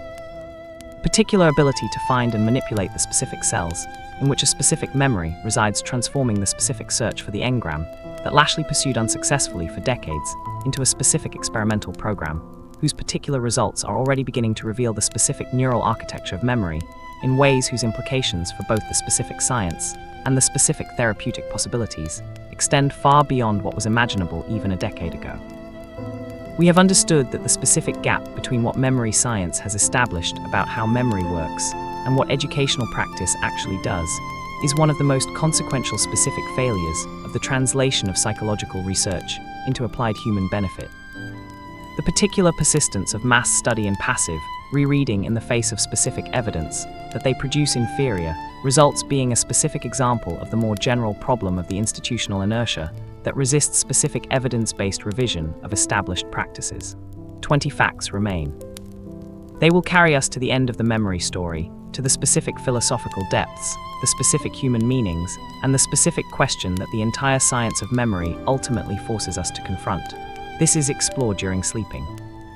Fact 81, Memory and Grief, How Loss is Remembered. The specific experience of grief, the particular emotional and psychological response to significant personal loss, whose specific dimensions include the particular intrusive re-experiencing of memories of the deceased, the specific yearning for the presence of the person who has died, and the gradual but painful process through which the specific internal representation of the lost person is reorganized in the memory system to accommodate the specific reality of their permanent absence, constitutes one of the most profound and most humanly significant intersections between the science of memory and the specific experience of being a person in a world where every significant attachment is subject to loss. The specific psychology of grief has undergone substantial revision in recent decades. The particular stage model proposed by Elizabeth Kubler-Ross, whose specific 5 stages of denial, anger, bargaining, depression, and acceptance were never intended as a description of normal grieving, but have been widely misapplied as a prescriptive account of how grief should proceed. Having been replaced in the scientific literature by a more nuanced understanding of the specific variability of grief trajectories and the particular role of specific memory processes in the adaptive reorganization of the internal world that successful grieving requires. The specific memory-based account of grief proposes that the particular pain of bereavement reflects the specific mismatch between the internal representation of the deceased person that the memory system maintains, the specific expectations, specific associations, and specific behavioral patterns organized around the presence of the person who has died, and the specific absence of that person from the external world that the bereaved person is now experiencing. The specific process of grief on this account involves the particular reorganization of the internal representation of the deceased, the specific updating of the expectations, associations, and behavioral patterns that had been organized around their presence, in a way that incorporates the specific reality of the loss, while preserving the specific memories of the person and the specific relationship that constituted one of the most important dimensions of the bereaved person's identity. Fact 82, Memory and Medication, How Drugs Affect What We Remember. The specific effects of pharmaceutical agents on human memory, the particular ways in which drugs including benzodiazepines, anticholinergics, beta blockers, corticosteroids, and the various psychoactive substances used recreationally alter the specific processes of memory encoding, consolidation, and retrieval in ways whose particular character reveals the specific neurochemical systems on which different aspects of memory depend, constitute one of the most directly medically relevant applications of the basic science of memory neuroscience, their specific investigation providing both practically important information about the memory effects of widely used medications and theoretically informative evidence about the specific neurochemical substrates of different memory systems. The specific amnestic effect of benzodiazepines, the particular class of anxiolytic and sedative medications, including diazepam, lorazepam, and midazolam, whose specific mechanism of enhancing the inhibitory effects of GABA throughout the brain includes the particular suppression of hippocampal encoding that produces the specific anterograde amnesia for events occurring during the drug's action, is one of the most clinically significant and most widely encountered memory effects of any pharmaceutical class. The specific use of benzodiazepines for procedural sedation in medical settings, deliberately exploiting the specific amnestic effect to prevent the formation of distressing memories of uncomfortable medical procedures. The specific effect of alcohol on memory, the particular dose-dependent suppression of hippocampal encoding that explains the specific memory blackouts associated with heavy alcohol consumption, in which the specific events of the intoxicated period are simply not encoded into long-term memory rather than being encoded and subsequently forgotten, is one of the most widely experienced and least well understood of the common drug effects on memory. The specific mechanism of alcohol-induced blackout being the particular blockade of NMDA receptors in the hippocampus that prevents the specific long-term potentiation, whose occurrence is necessary for the specific formation of new episodic memories.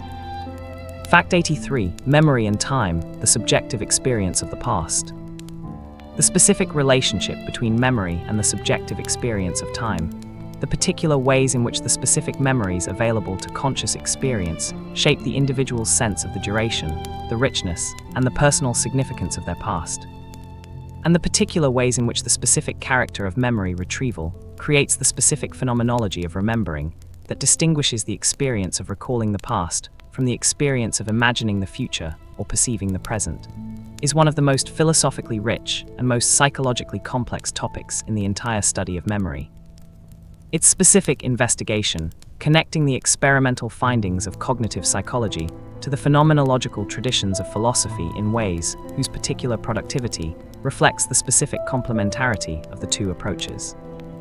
The specific telescoping effect on time, the particular systematic distortion in the estimated duration of past periods of one's life, whose specific manifestation is the familiar sense that certain periods of the past, particularly those that were subjectively rich in specific novel experiences, feel as if they lasted longer in retrospect than periods of comparable actual duration that were subjectively poor in novel experience. Reflects the particular operation of the memory-based account of time duration estimation, in which the felt duration of a past period is determined by the specific number and the specific density of distinct memories available from that period, rather than by its actual clock duration.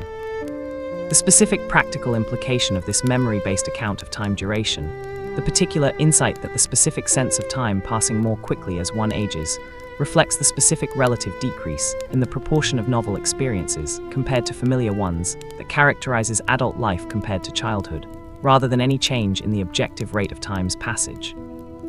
is one of the more personally significant and more practically actionable findings in the psychology of memory and time. Its particular implication that the specific subjective enrichment of time through the deliberate cultivation of novel experience can restore some of the specific temporal richness of childhood, being both theoretically grounded and personally resonant.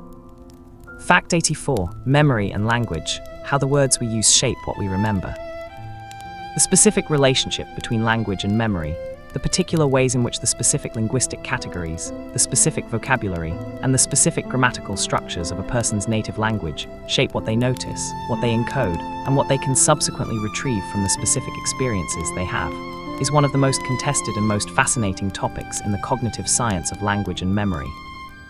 Its specific investigation, connecting the experimental methods of cognitive psychology to the broader theoretical debate about the specific degree to which language shapes thought, whose particular history extends from the Sapir-Whorf hypothesis of the early 20th century to the specific experimental findings of contemporary cognitive linguistics.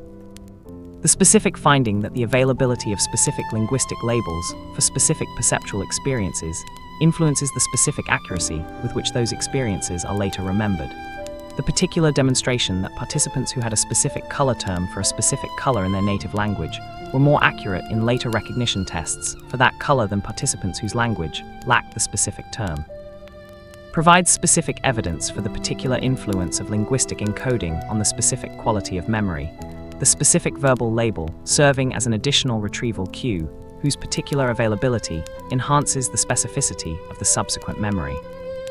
The specific effect of verbal overshadowing, the particular finding that the specific act of verbally describing a perceptual experience immediately after it occurs impairs subsequent recognition of the specific stimulus compared to a no-description control condition.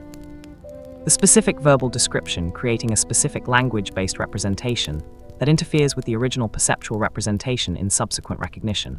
provides specific evidence for the particular ways in which linguistic encoding can actually harm memory for certain types of information, the specific perceptual detail of faces, tastes, and other stimuli that are poorly described by language being particularly vulnerable to the specific interference of verbal description. Fact 85. Memory and social connection, how shared memory bonds us. The specific social functions of memory, the particular ways in which the sharing of specific memories between individuals creates, maintains, and defines the specific relationships whose aggregate constitutes the social world, are among the most important and most frequently underappreciated dimensions of the psychology of memory. The particular function of shared autobiographical memory in the construction and maintenance of intimate relationships being as consequential for human well-being as any of the more commonly discussed cognitive functions of memory. The specific phenomenon of transactive memory, the particular system of distributed memory that develops in intimate couples, close friendships, and work teams, in which the specific knowledge of who knows what in the relationship creates a specific division of memory labor whose particular efficiency exceeds what any individual member of the dyad or group could achieve alone, was first described by the social psychologist Daniel Wegner in 1985 and has since been confirmed by a substantial body of experimental research demonstrating the specific ways in which close relationships alter the specific patterns of individual memory, encoding, and retrieval. The specific finding that intimate couples show different patterns of memory, encoding than strangers performing the same task. The particular encoding of information that the partner is known to be better at remembering being less thorough than the encoding of information that falls within one's own designated area of expertise within the transactive memory system. Reflects the specific operation of cognitive offloading within the specific context of the intimate relationship, whose particular cognitive efficiency comes at the specific cost of greater individual vulnerability when the relationship ends, the bereaved or divorced individual sometimes experiencing specific difficulties in areas of memory management that their partner had previously handled.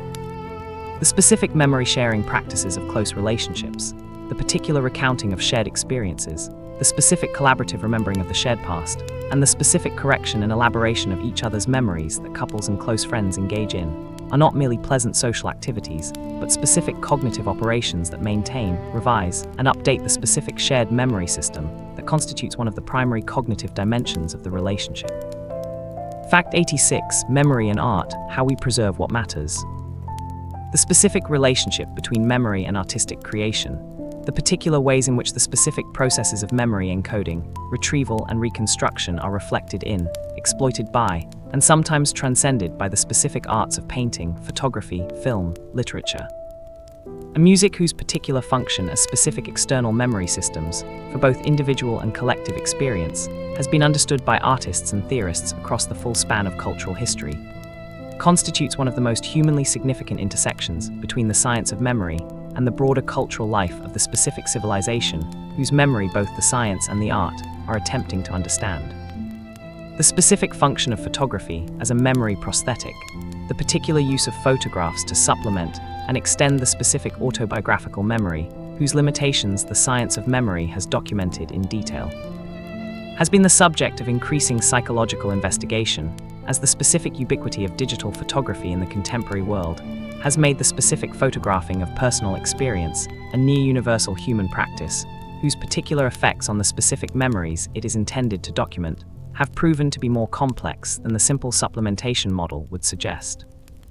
The specific photo-taking impairment effect, the particular finding documented by Linda Henkel that people who photograph specific objects in a museum show worse memory for those objects in subsequent tests than people who simply look at them without photographing. The specific act of outsourcing the memory to the camera, reducing the specific engagement with the object that would otherwise drive the encoding process. provides a specific counterintuitive demonstration of the particular costs of cognitive offloading, whose specific implications for the specific practice of documenting personal experiences through photographs rather than experiencing them directly are both scientifically interesting and personally relevant to anyone who has stood at a beautiful landscape, holding a phone rather than simply looking at what is there. Fact 87. Memory in extreme conditions, survival, stress, and the limits of recall. The specific performance of human memory under conditions of extreme stress, the particular ways in which the specific cognitive and physiological changes produced by the high arousal states of genuine, life-threatening danger, combat, and extreme physical stress alter the specific encoding, consolidation, and retrieval of memories in ways that have both theoretical significance for the understanding of the emotional memory system and practical significance for the assessment of memory in legal and clinical contexts, is one of the most important and most practically consequential applied areas in the science of memory. Its specific findings challenging both the folk psychological assumption that extreme stress produces unusually reliable memories and the opposite assumption that extreme stress simply destroys all memory for the stressful experience. The specific research on memory under conditions of high stress has established a complex, dose-dependent relationship between stress and memory quality, whose particular character reflects the specific dual role of the stress hormones in memory modulation. At moderate levels of arousal, the particular condition of the emotionally significant but not overwhelmingly threatening experience,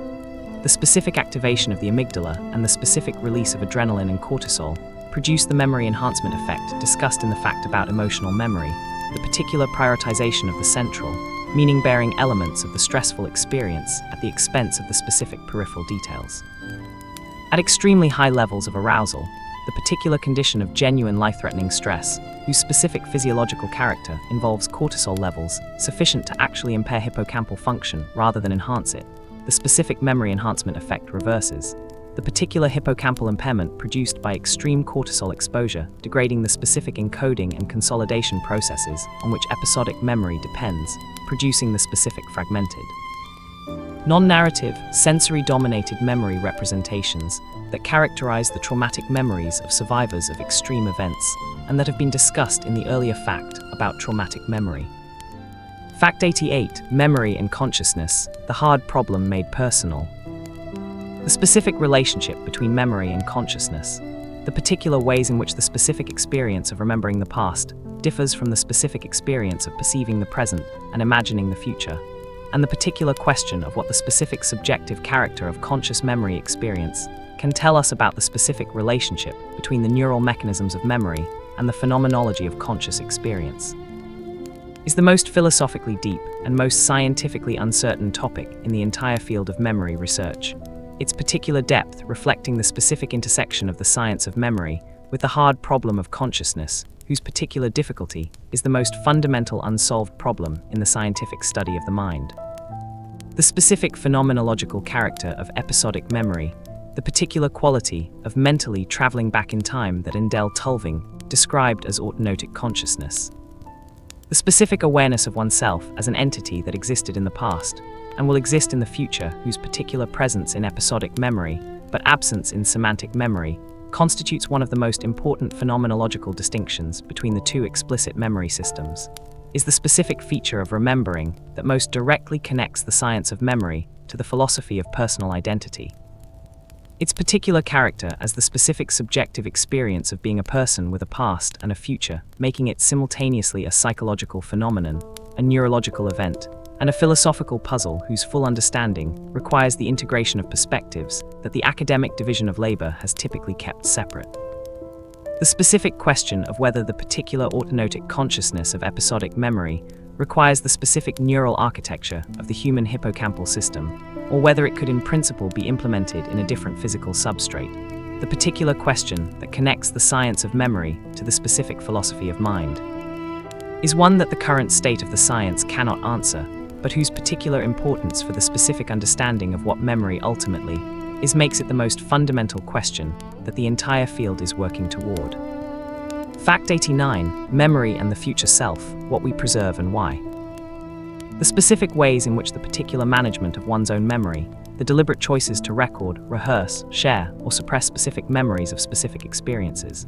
reflects the specific understanding of oneself as an entity that extends through time, whose particular future self will have access only to the specific memories that the present self creates and maintains, and who will be shaped in specific ways by the specific content of those memories.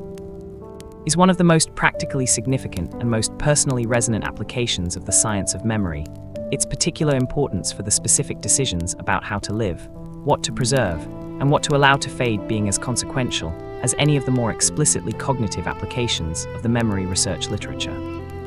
The specific research on self-continuity, the particular psychological importance of maintaining a specific sense of connection between the present self and future selves across time, has found that individuals who feel a stronger specific connection to their future selves make specific decisions that are more beneficial for those future selves in terms of savings behavior, health choices, and long-term goal pursuit.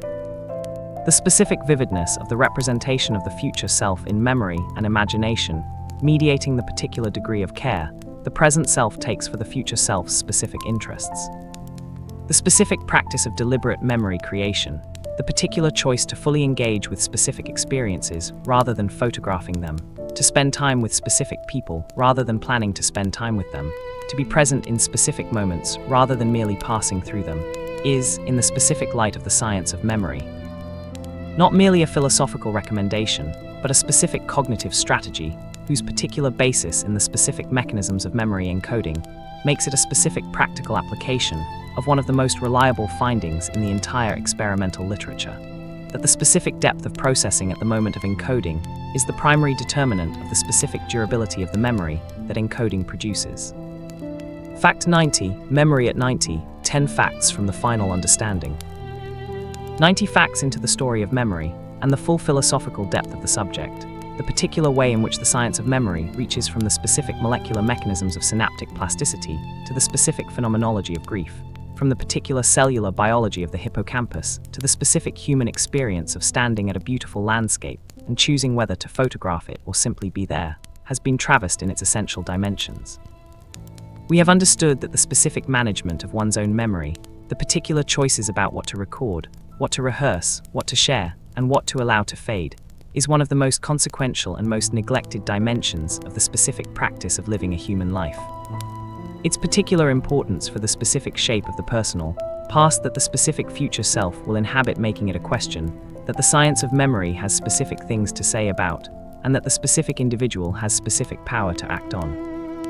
We have understood that the specific relationship between memory and consciousness, the particular autonotic awareness of oneself as an entity with a past and a future whose presence in episodic memory constitutes the specific phenomenological core of the experience of remembering, is simultaneously the most fundamental and the most mysterious feature of human memory.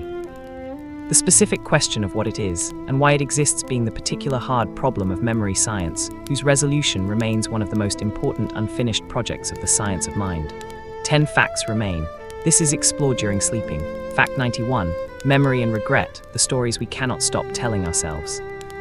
The specific psychology of regret, the particular emotion that arises from the specific comparison between what actually happened and what might have happened had a different choice been made, whose particular basis in the counterfactual thinking that the memory system enables, makes it simultaneously one of the most distinctively human emotional experiences and one of the most thoroughly memory-dependent, is among the most practically significant intersections between the science of memory and the specific experience of living a human life. Its particular ubiquity as a feature of older adults' autobiographical reflection, and its specific relationship to the psychological well-being of the people who experience it, making it a topic whose understanding has direct implications for the specific choices that individuals make about how to live.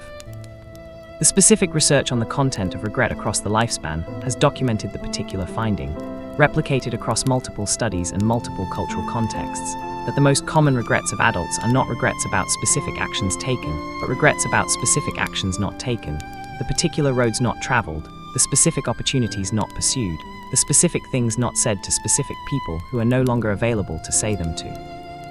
whose particular persistence and particular emotional intensity exceed those of regrets about actions taken whose specific negative consequences can at least be addressed through the specific corrective actions that the present moment makes available. The specific memory mechanism underlying the particular greater distress of inaction regrets compared to action regrets involves the specific asymmetry of counterfactual thinking over time,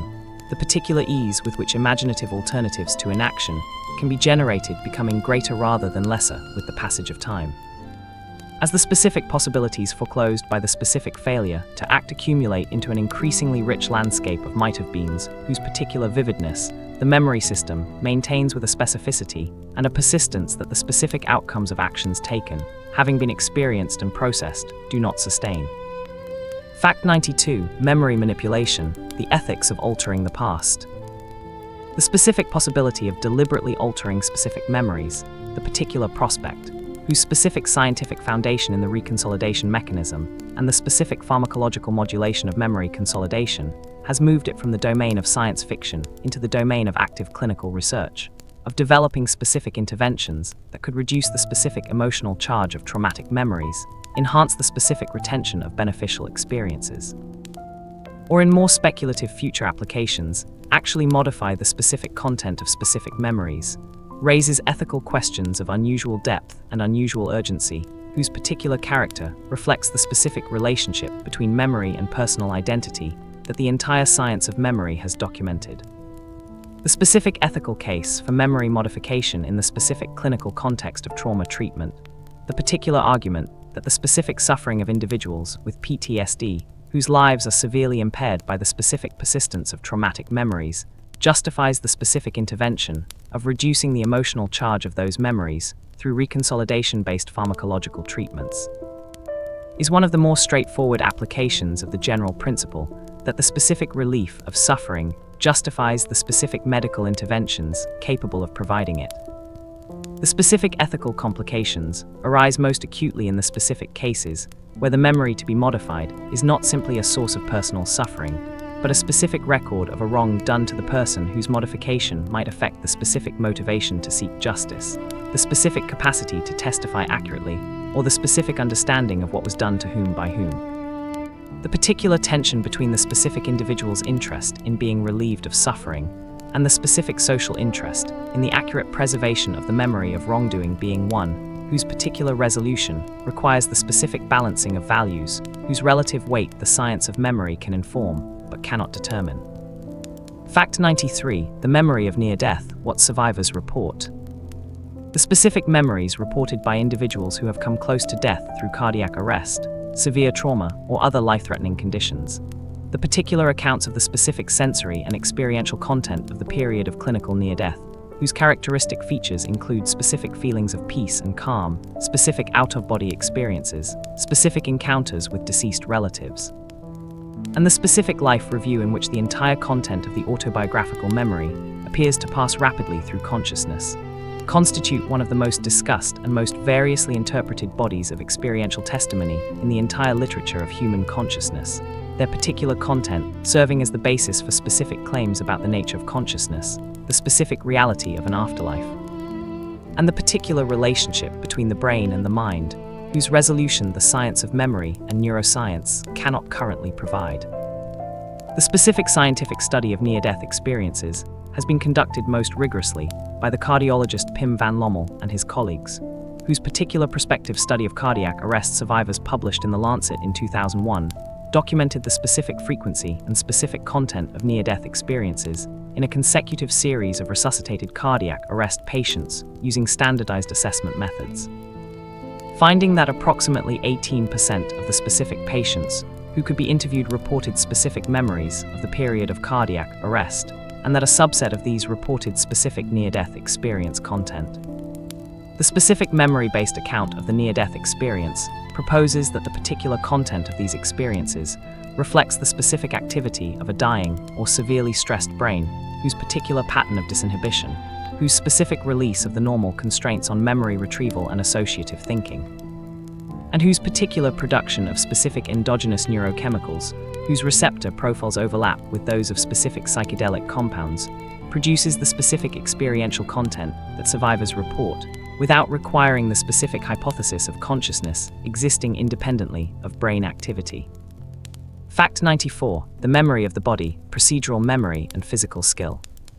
The specific memory system that underlies the acquisition and retention of physical skills, the particular procedural memory, whose specific content encompasses everything from the specific motor programs for riding a bicycle, playing the piano,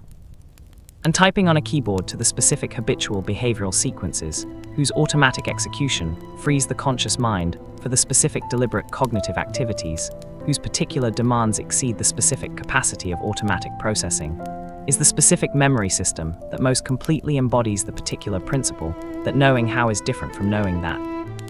The specific character of procedural memory being defined precisely by its specific inaccessibility to verbal description, its particular resistance to forgetting once acquired, and its specific dependence on neural systems distinct from the hippocampal cortical network that supports explicit memory.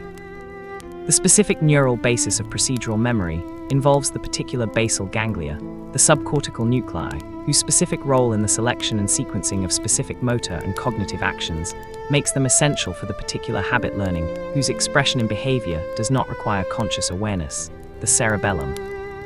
whose specific function in the precise timing and coordination of specific motor sequences makes it essential for the acquisition of the specific motor skills, whose performance requires the particular millisecond-level precision of cerebellar timing, and the specific motor cortex, whose particular long-term modifications through motor learning reflect the specific experience-dependent plasticity that underlies the specific storage of acquired motor programs. The specific retention of procedural memory across periods of years or decades without practice, the particular finding, familiar to anyone who has ridden a bicycle after a decade-long hiatus, that the specific motor program for the skill is available immediately and fully despite the specific absence of practice that would be required to restore explicit memories of comparable age, reflects the particular character of the memory system in which it is stored. The specific stability of the basal ganglia and cerebellar circuits that support procedural memory being substantially greater than the specific stability of the hippocampal circuits, whose disruption by disease or injury is the primary cause of the explicit memory impairment that dominates the clinical picture of most memory disorders. Fact 95. Memory, meaning and narrative, making sense of a life. The specific psychological importance of narrative, the particular human need to organize the specific events of one's life into a coherent story whose particular arc, whose specific sequence of challenge and response, loss and recovery, confusion and understanding, gives the specific accumulated experiences of a human life a meaning, and a direction whose absence is one of the specific conditions most closely associated with psychological distress, is one of the most fundamental and most practically important findings in the psychology of memory and well-being. Its particular connection to both the specific mechanisms of autobiographical memory and the specific conditions of psychological health, making it a topic whose understanding has direct implications for the specific practices of therapy, education, and the ordinary management of a human life. The specific narrative approach to identity, the particular theoretical framework developed by the psychologist Dan McAdams, in which the individual's specific personal myth, the particular internalized life story that gives specific coherence to the specific events of their life, is proposed as the primary vehicle through which identity is constructed and maintained. Provides the specific account of how the specific autobiographical memory system and the specific sense of personal identity are connected through the particular medium of narrative, the specific story the individual tells about who they are and where they came from being simultaneously the specific product of the autobiographical memory system and the specific organizing framework within which new autobiographical memories are encoded and interpreted. The specific therapeutic implication of the narrative approach, the particular finding that the specific ability to construct a coherent, causally integrated narrative from the specific events of one's life, including the specific difficult and traumatic events, whose particular integration into the life narrative is the specific challenge of post-traumatic recovery, predicts specific measures of psychological well-being and specific aspects of physical health. Makes narrative construction one of the most important specific targets of psychological intervention, whose particular effectiveness in a range of specific clinical contexts reflects the specific centrality of narrative organization to the specific functioning of the autobiographical memory system. Fact 96. The forgetting that heals when losing memories serves us. The specific adaptive functions of forgetting, the particular ways in which the specific loss of specific memories,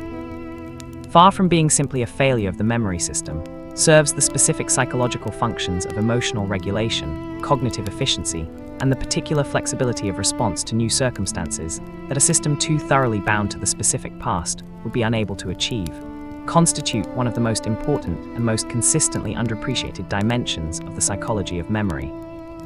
The specific assumption that better memory is always better being one of the most pervasive and most thoroughly undermined by the specific evidence of what happens to those for whom forgetting fails. The specific emotional adaptive function of forgetting is most clearly illustrated by the particular contrast between the specific psychological well-being of individuals with normal memory, whose specific forgetting of the emotional details of most past experiences allows the specific emotional residue of difficult experiences to fade over time, and the specific psychological burden of individuals with hypothymesia, whose particular inability to forget means that the specific emotional residue of every painful experience remains as accessible and as vivid as the memory of the most recent one. The specific inability to put the past behind them, creating the particular experience of living in a perpetual emotional present, constituted by every difficult moment they have ever experienced. The specific cognitive adaptive function of forgetting is most clearly illustrated by the particular finding that the specific forgetting of specific details of prior learning, the particular loss of the specific instances that specific concepts were originally learned from, is not simply a failure of the learning process, but the specific mechanism through which the abstract, generalizable knowledge that constitutes semantic memory is extracted from the specific episodic memories of particular learning instances, the particular process of schematization through which specific experiences are transformed into general knowledge, requiring the specific forgetting of the particular details that distinguish specific instances from each other. Fact 97. Memory and time travel, the mind's most human capacity.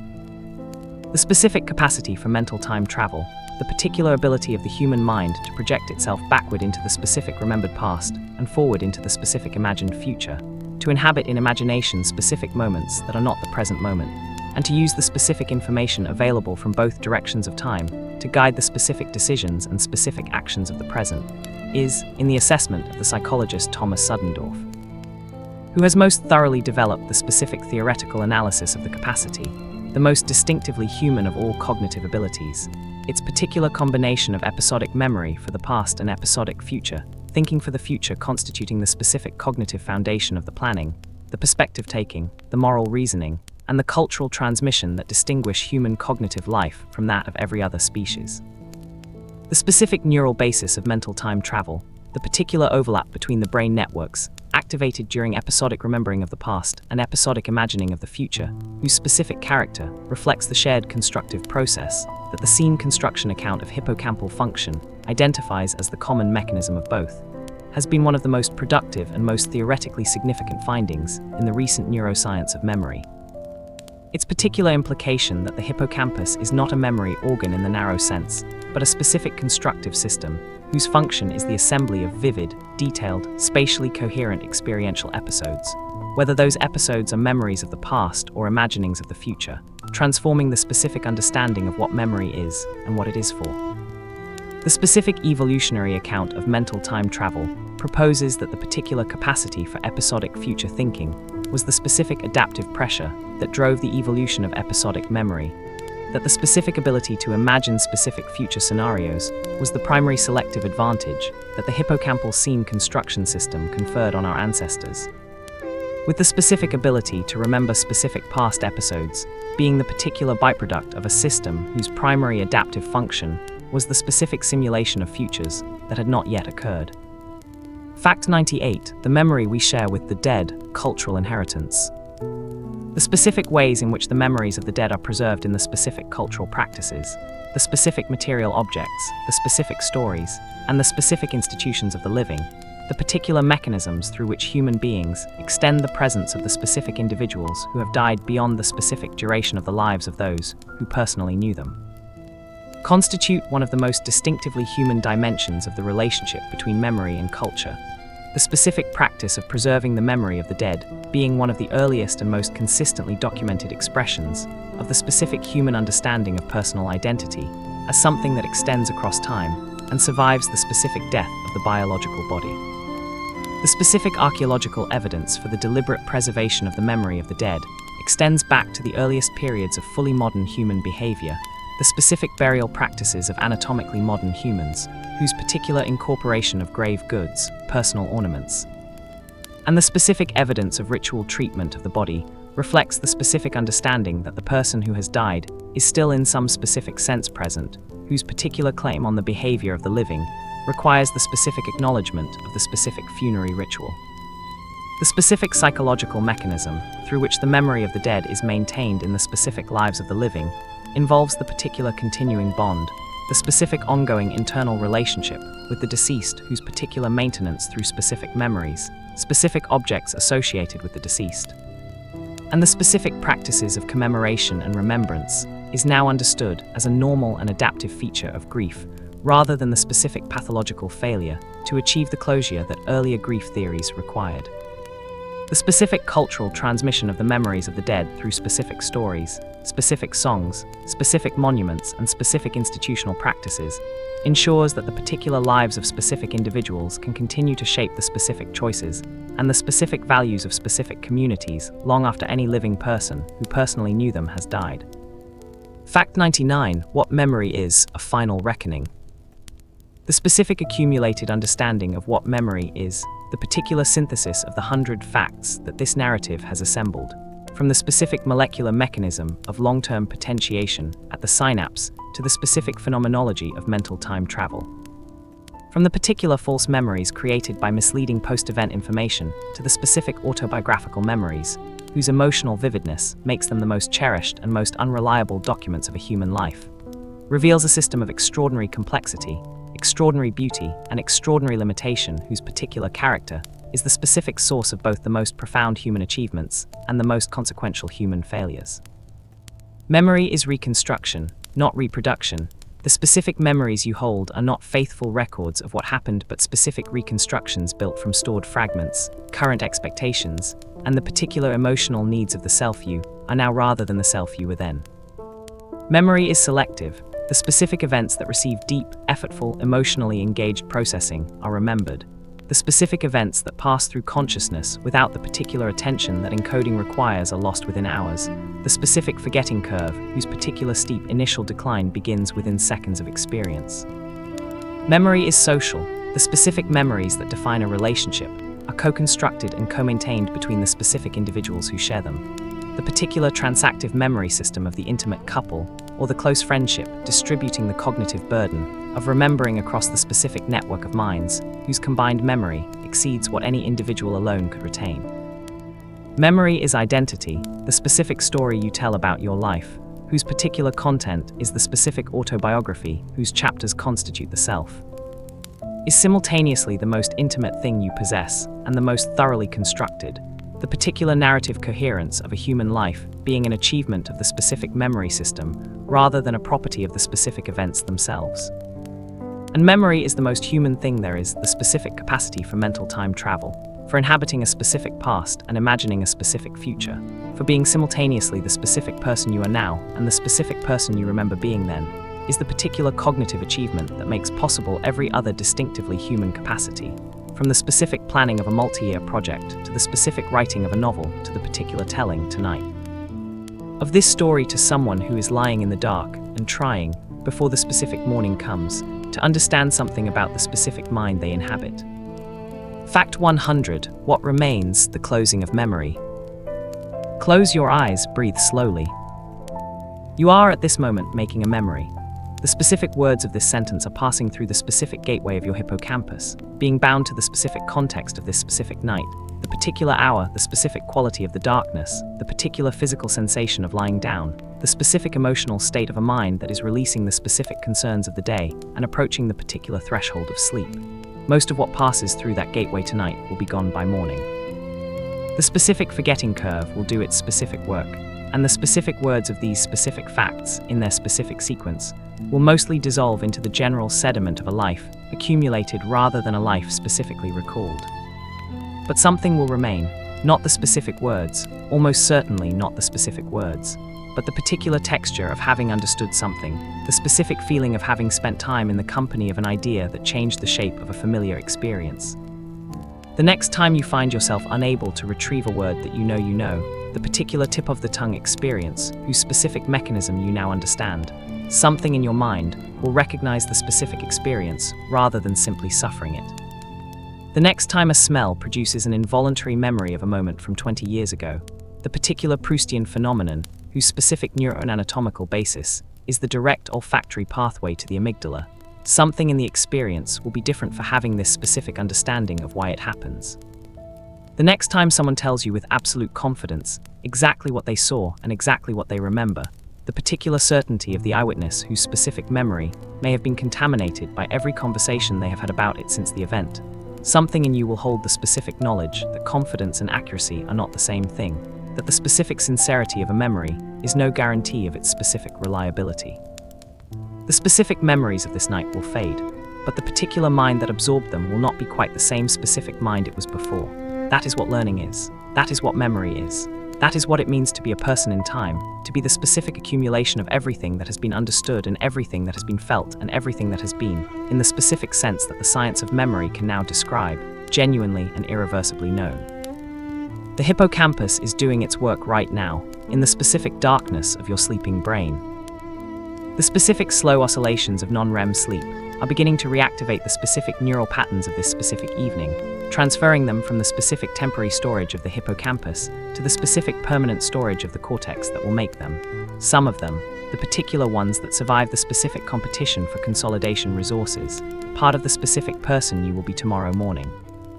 Sleep well, the brain that is about to dream is the same brain that built the memory of every specific moment that has made you who you are. It is, right now, building the memory of this one. This is explored during sleeping.